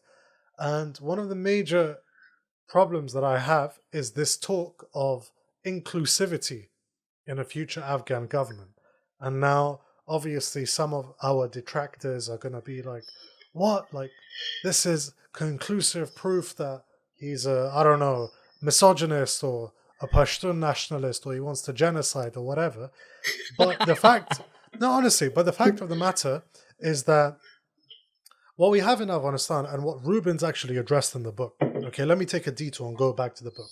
What Rubin's actually discussed is he's discussed ethnicity whilst being responsible, okay? Because ethnicity is like a Pandora's box. Once you open it, things are very difficult to put back in the box. And the box has been opened. But what I appreciate really about this book is the fact that there's been the attempt to sort of keep the debate and the discussion around ethnicity, sensitive as it is, very academic. Okay, now, the problem with the post-2001 setup, we've discussed it basically throughout the whole podcast. It's essentially the topic of the book. The problem of the post-2001 setup is that we were told back then that the problem in Afghanistan, and I'm not going to mince my words here, is that one group has exercised authority over the other group since the state was formed. And that one group is said to be Pashtuns. Okay? And if only we had a representative, inclusive government, our problems would be better. Why? Because all of the different ethnicities in Afghanistan would be part of this government. Sounds nice, right? It's a nice story. It's a good story. It doesn't really actually work, though, because right now in Afghanistan, all of these ethno-nationalists that are constantly at each other's throats from all of these apparently opposed ethnicities, the one thing they can agree on is that they are not given enough representation in the government. Okay? These Pashtun nationalists, they don't feel represented. The Tajik nationalists are also saying that the government is too Pashtun. The Hazaras feel like the government is against them. No one is happy. And yet, this is the most diverse government we have ever had, period. In terms of women, in terms of ethnicity, in terms of all of these things, this is the best it's ever been on paper. And yet, in reality, it's the worst it's ever been. So, one thing from the chapter that I would say I read between the lines is going back to the Bonn conference, where Barnett Rubin says that the Rome group so that's Zahid Shah's group, the Rome group voted for the chair of its delegation to Bonn, Abdul Sattar Sirat, to become head of the interim authority, which would have contradicted the UN, United Front, US strategy of assuring at least symbolic Pashtun leadership. Okay? Now, what does this mean? Abdul Sattar Sirat is either a Tajik or an Uzbek. What Professor Rubin is saying here is that Karzai was selected because he provided symbolic Pashtun leadership, i.e., Karzai did not have any merit of his own beyond being charismatic and his ethnicity. He was just lucky to be born into the right ethnicity, which was Pashtun. But here we go. He says symbolic Pashtun leadership. So if the leadership of Pashtuns is symbolic, okay, then we have to ask, as we all understand the English language, who are the real leadership, right? If Karzai is the figurehead, the ceremonial figurehead, who is behind him? Who's pulling the strings, right? And so, by extension, we can say and infer that what Professor Rubin is saying is that Pashtuns, or at least a certain group of Pashtuns, were not the ones controlling the state now. Things had changed, okay? Now, who were this group, okay? Well, if we look at the makeup of this group, it involved people from ethnic minorities, specifically the people that had come from the Northern Alliance, predominantly Tajiks. Now, once again, are we now saying that Tajiks have ruled Afghanistan for the last 19 years? No, we're not, okay? Because if you go to areas like Badakhshan, or you go to areas like, I don't know, go to most of these areas, these people do not feel represented by their ethnic kindred supposedly representing them in the capital. Okay, so what I'm saying here is that we need to move away from this idea that as long as we have people born in the right ethnicities, no matter what their competency is or isn't, no matter what their human rights records are, no matter how much blood they have on their hands, the fact that they were born into the right ethnicity is enough to guarantee them a seat at the table. This idea, quite frankly, needs to die. I agree. That's essentially what I'll end the note. And once again, someone's going to come and say, typical Pashtun. What I'm saying here is that Karzai was only put in symbolic leadership, as per Rubin, because he was Pashtun. This applies equally to everyone. This inclusivity representation facade needs to die alongside the narrative of the last 19 years. Do you think a more pronounced form of federalism would just degenerate into fiefdoms? I believe that the current calls for federalism are being pushed by certain quarters that are just not happy that Ashraf Ghani is at the center, and who possibly feel threatened that the Taliban could, jeopardize their gains or their influence. What would you say, Sangar? I agree. By the way, both of you, I asked you what Barnett Rubin says about the peace process, but you both didn't answer me. But it's okay. Sorry, no. Okay. The thing is that the book is primarily written sort of on the eve of the peace process. Yes. So with regard to the peace process itself, there's not that much that's been written. Okay, never mind. Okay. Regarding your point of inclusivity, now I'm going to say something that may also resonate with Suzanne, because you're an American citizen and you're witnessing what's going on in America right now. Is United States is a society of very diverse group of people from different backgrounds, different ethnicities. The United States as a country emerged not so long ago, but it is now the most powerful state in the world. Afghanistan as a nation state sort of emerged around the same time. Okay, so back in that particular era, white, predominantly Protestant or men, slave owners or whatever, they were the founders of this nation, the United States. Similarly, in the same era, Afghanistan emerged as a sort of nation state where Sunni Pashtuns were the dominant group, and they created the state as it is. So United States has gone through industrial revolution and has become a very rich and powerful state, but Afghanistan has not. And this problem of lack of development and everything has many reasons, and the problem with current discourse on inclusivity and representation is that Pashtuns have ruled Afghanistan for the last 2.5 centuries, and therefore in order to stabilize the region, the country, and bring on prosperity, other groups need to be in power.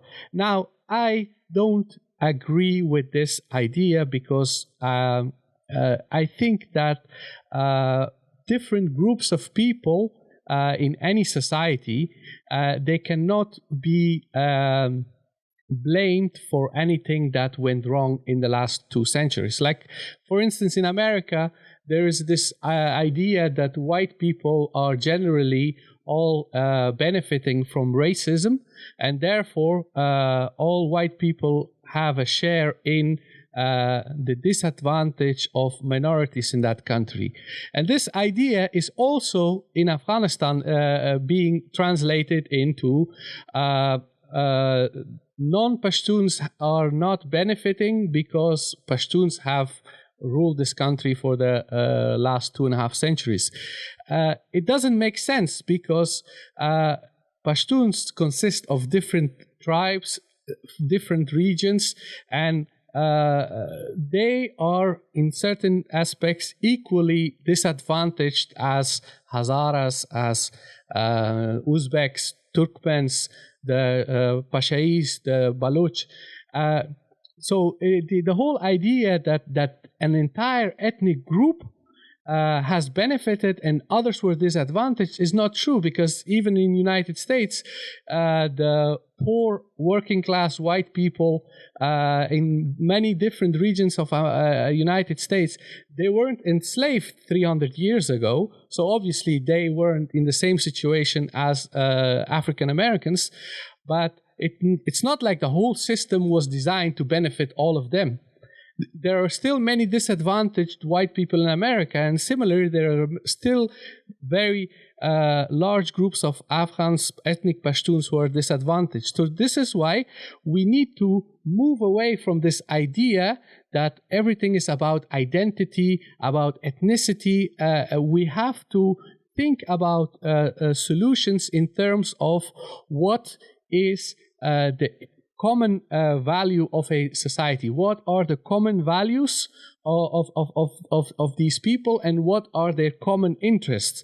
For instance, if we want to talk about the peace process, if we involve people who have committed crimes in the peace process, and we, as Waleed rightly pointed out, we bring certain people as representative of an ethnic group who have actually committed crimes and oppressed people, then we are not really actually solving any problems. It actually makes ethnic conflict worse, because in the mind of a lot of citizens, the representative of their fellow citizens is a war criminal, is a rapist, is a murderer.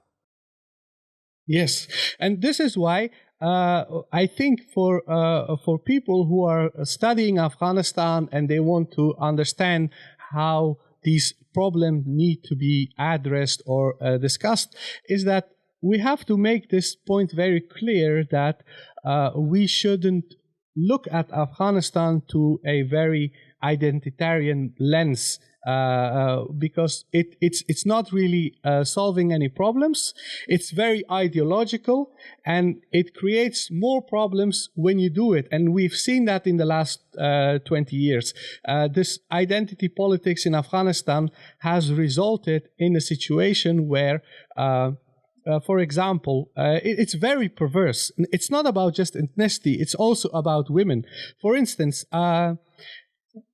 the international community demands from the Afghan government to be representative and inclusive, and they need to incorporate women in all sorts of roles in the government, and women need to be involved in the peace process, and women need to participate in the peace process. But then this condition is set by international community. However, there are no real women in Afghanistan who have just as much power and influence as their male counterparts. So those women have to be put on a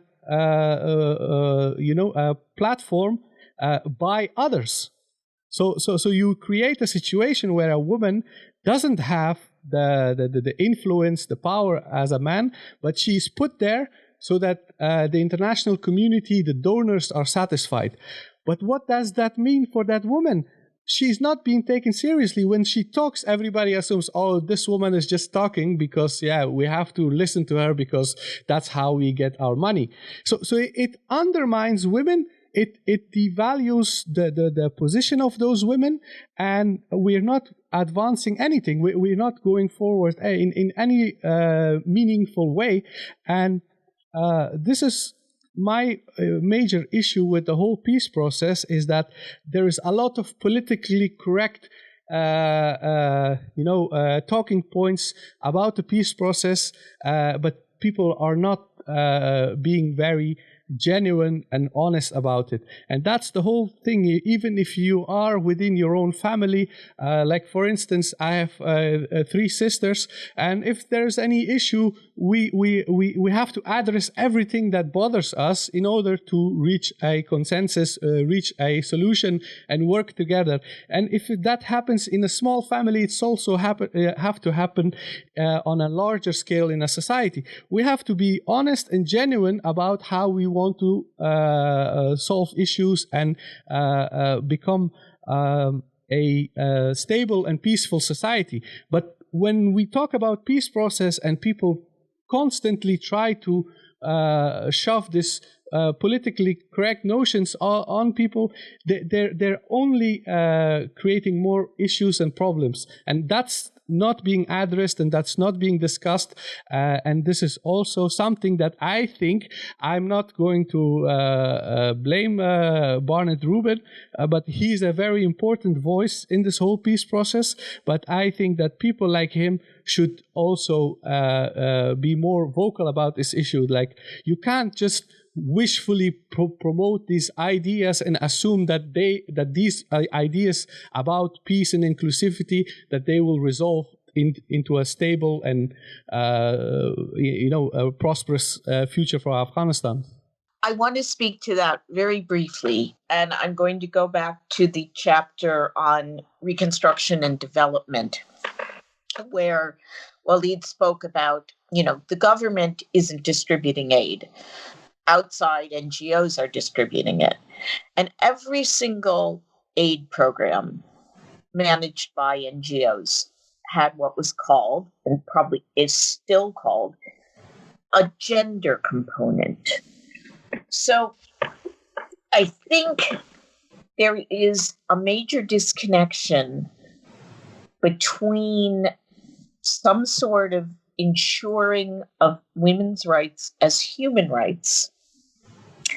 If an Afghan girl wants to go to university and study medicine, it's a social issue within her family. Will they permit that?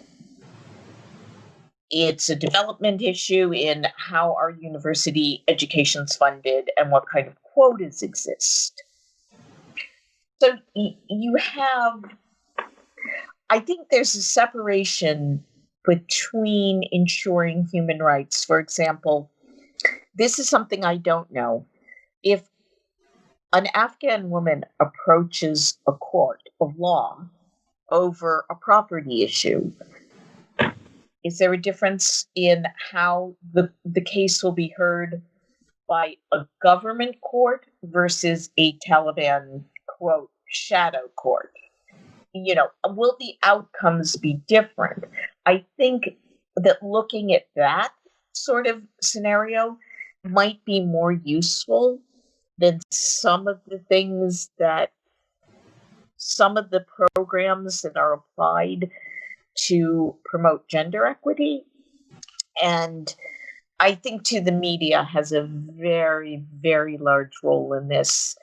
We are still getting articles about, I'm an Afghan woman artist, and I have kind of hipster cafe and an art gallery, and what's going to happen when we know to the degree that women and children are suffering because of conflict. And maybe it's easier to process something like, an individual. Of course, we know that. It's easier to process an individual story. But who are you really speaking? Who are journalists speaking to when we see those stories almost on a weekly basis? And when the U.S. does leave, in the event that happens someday, where are our Afghan women going to have legal protections from violence, for example?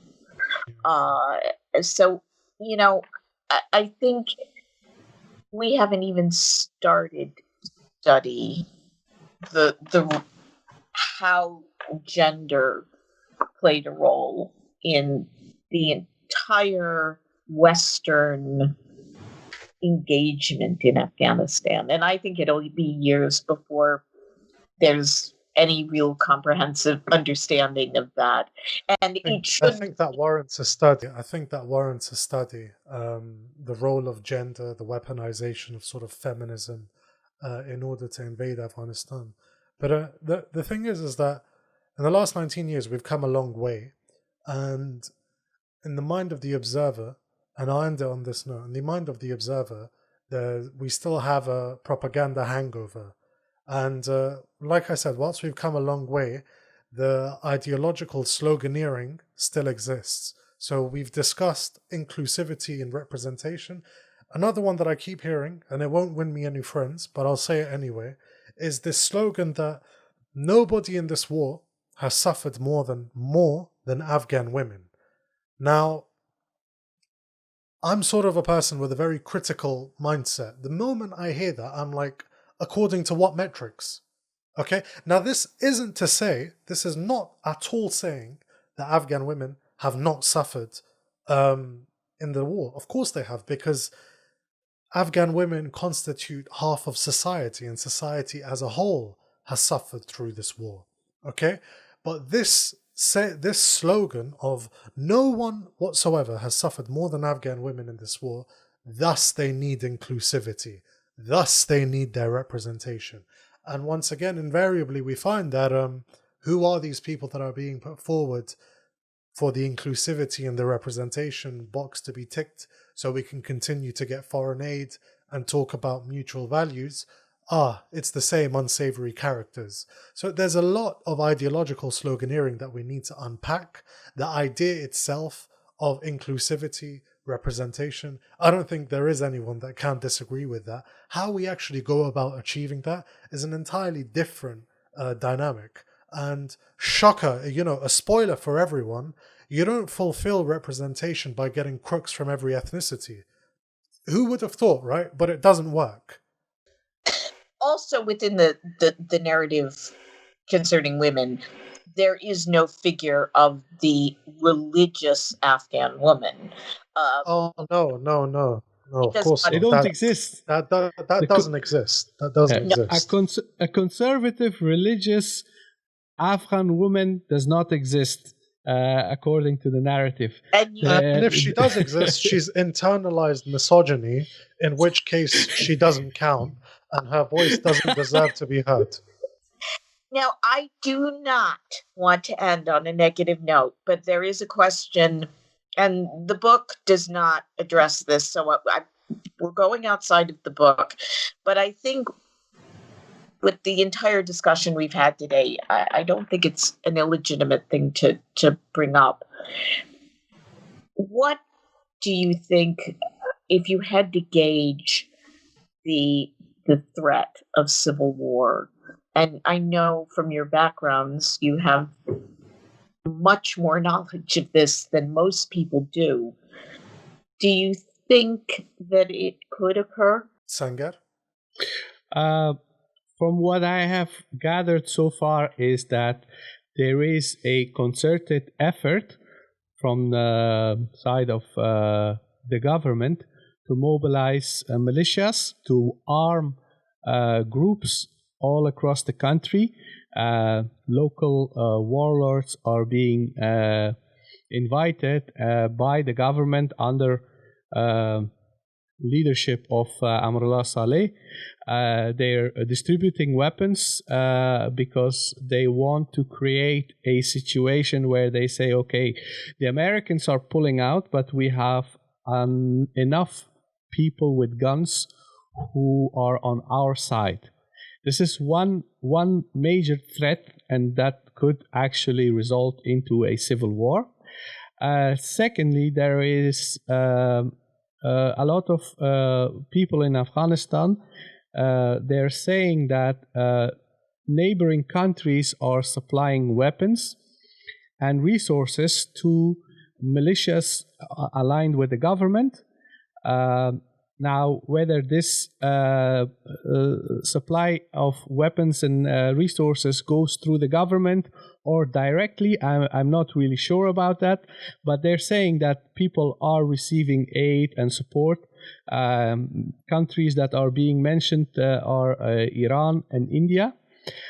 So we have, on one hand, we have a effort to create a some kind of compromise and between the government and the Taliban, which I believe that is the right way to get out of this quagmire. But at the same time, it's true that those groups are being mobilized. Those groups are being armed. And nobody is going to arm those people if they don't have the intention to go to war. So a civil war is possible, but then there is another major point that I would say that also need to be taken in consideration, is that those armed groups, those militias and all of them, they're guns for hire. They're not loyal to the government. They are not people who are united or based on a common value system or whatever. Those people, they side with any group that gives them money and resources. And those groups exist in the south, the north, every region, and they consist of all different ethnic groups. Now, let's say that there is a civil war.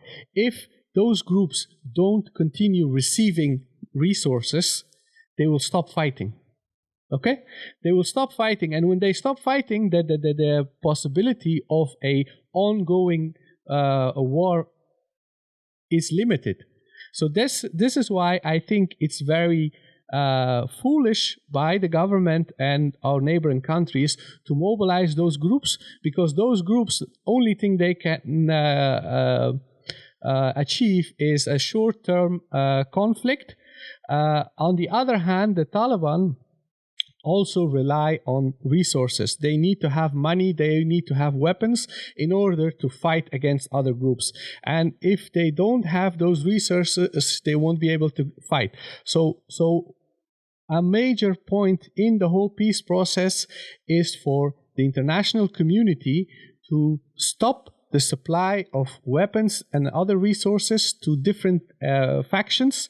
And as long as that happens, I think that all these groups, when they don't have the money and the weapons to fight, they won't fight.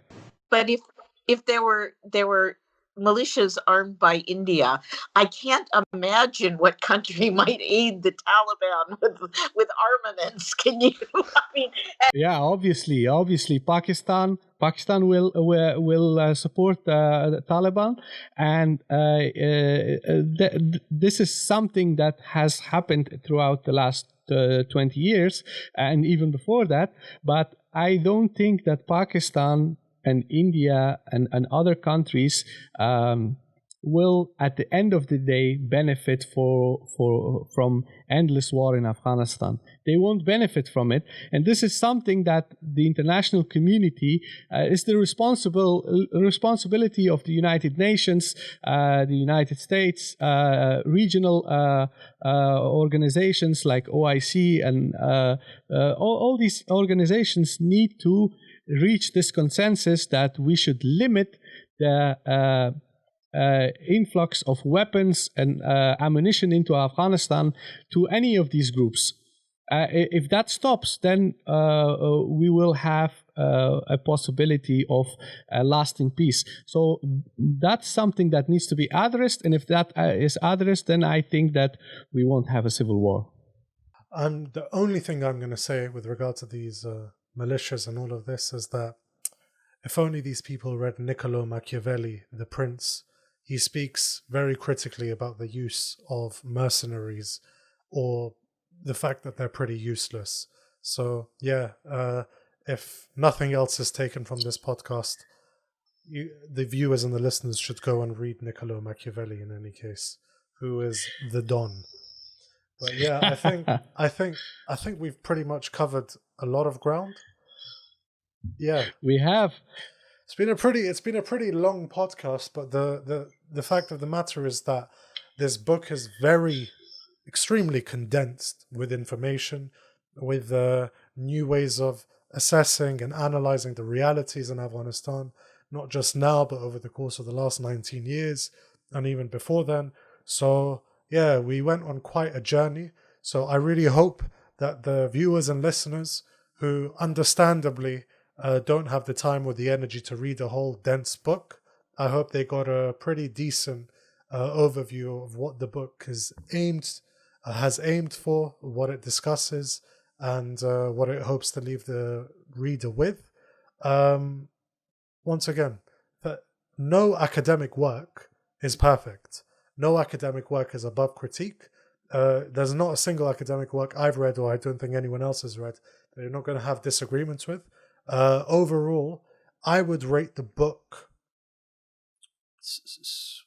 7 to 8 out of 10. 7 to 8. What would you say, Suzanne? I would say a 9.9 because I've read so many wretched takes on Afghanistan. Yeah, I guess from that perspective, yeah. Yeah. 9.9.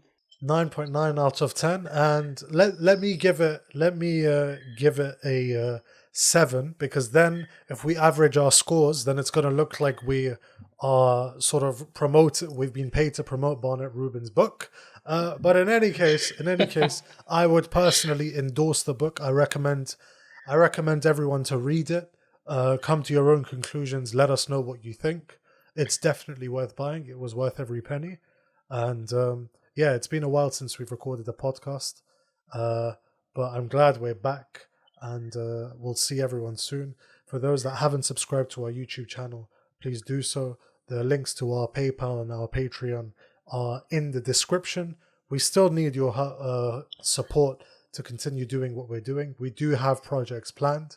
And on that note, thank you very much, Suzanne, for coming. If we put your Twitter handle underneath your little square, is that the best place for people to contact you on, or do you prefer another method? No, that is the best place. Yes, and so thank you. Suzanne's Twitter handle is already there, and on behalf of myself, Ahmed-waleed Kakar, and Sangar, the two founders and operators-in-chief of Afghan R, wassalamu alaikum wa rahmatullah. Wa alaikum assalam.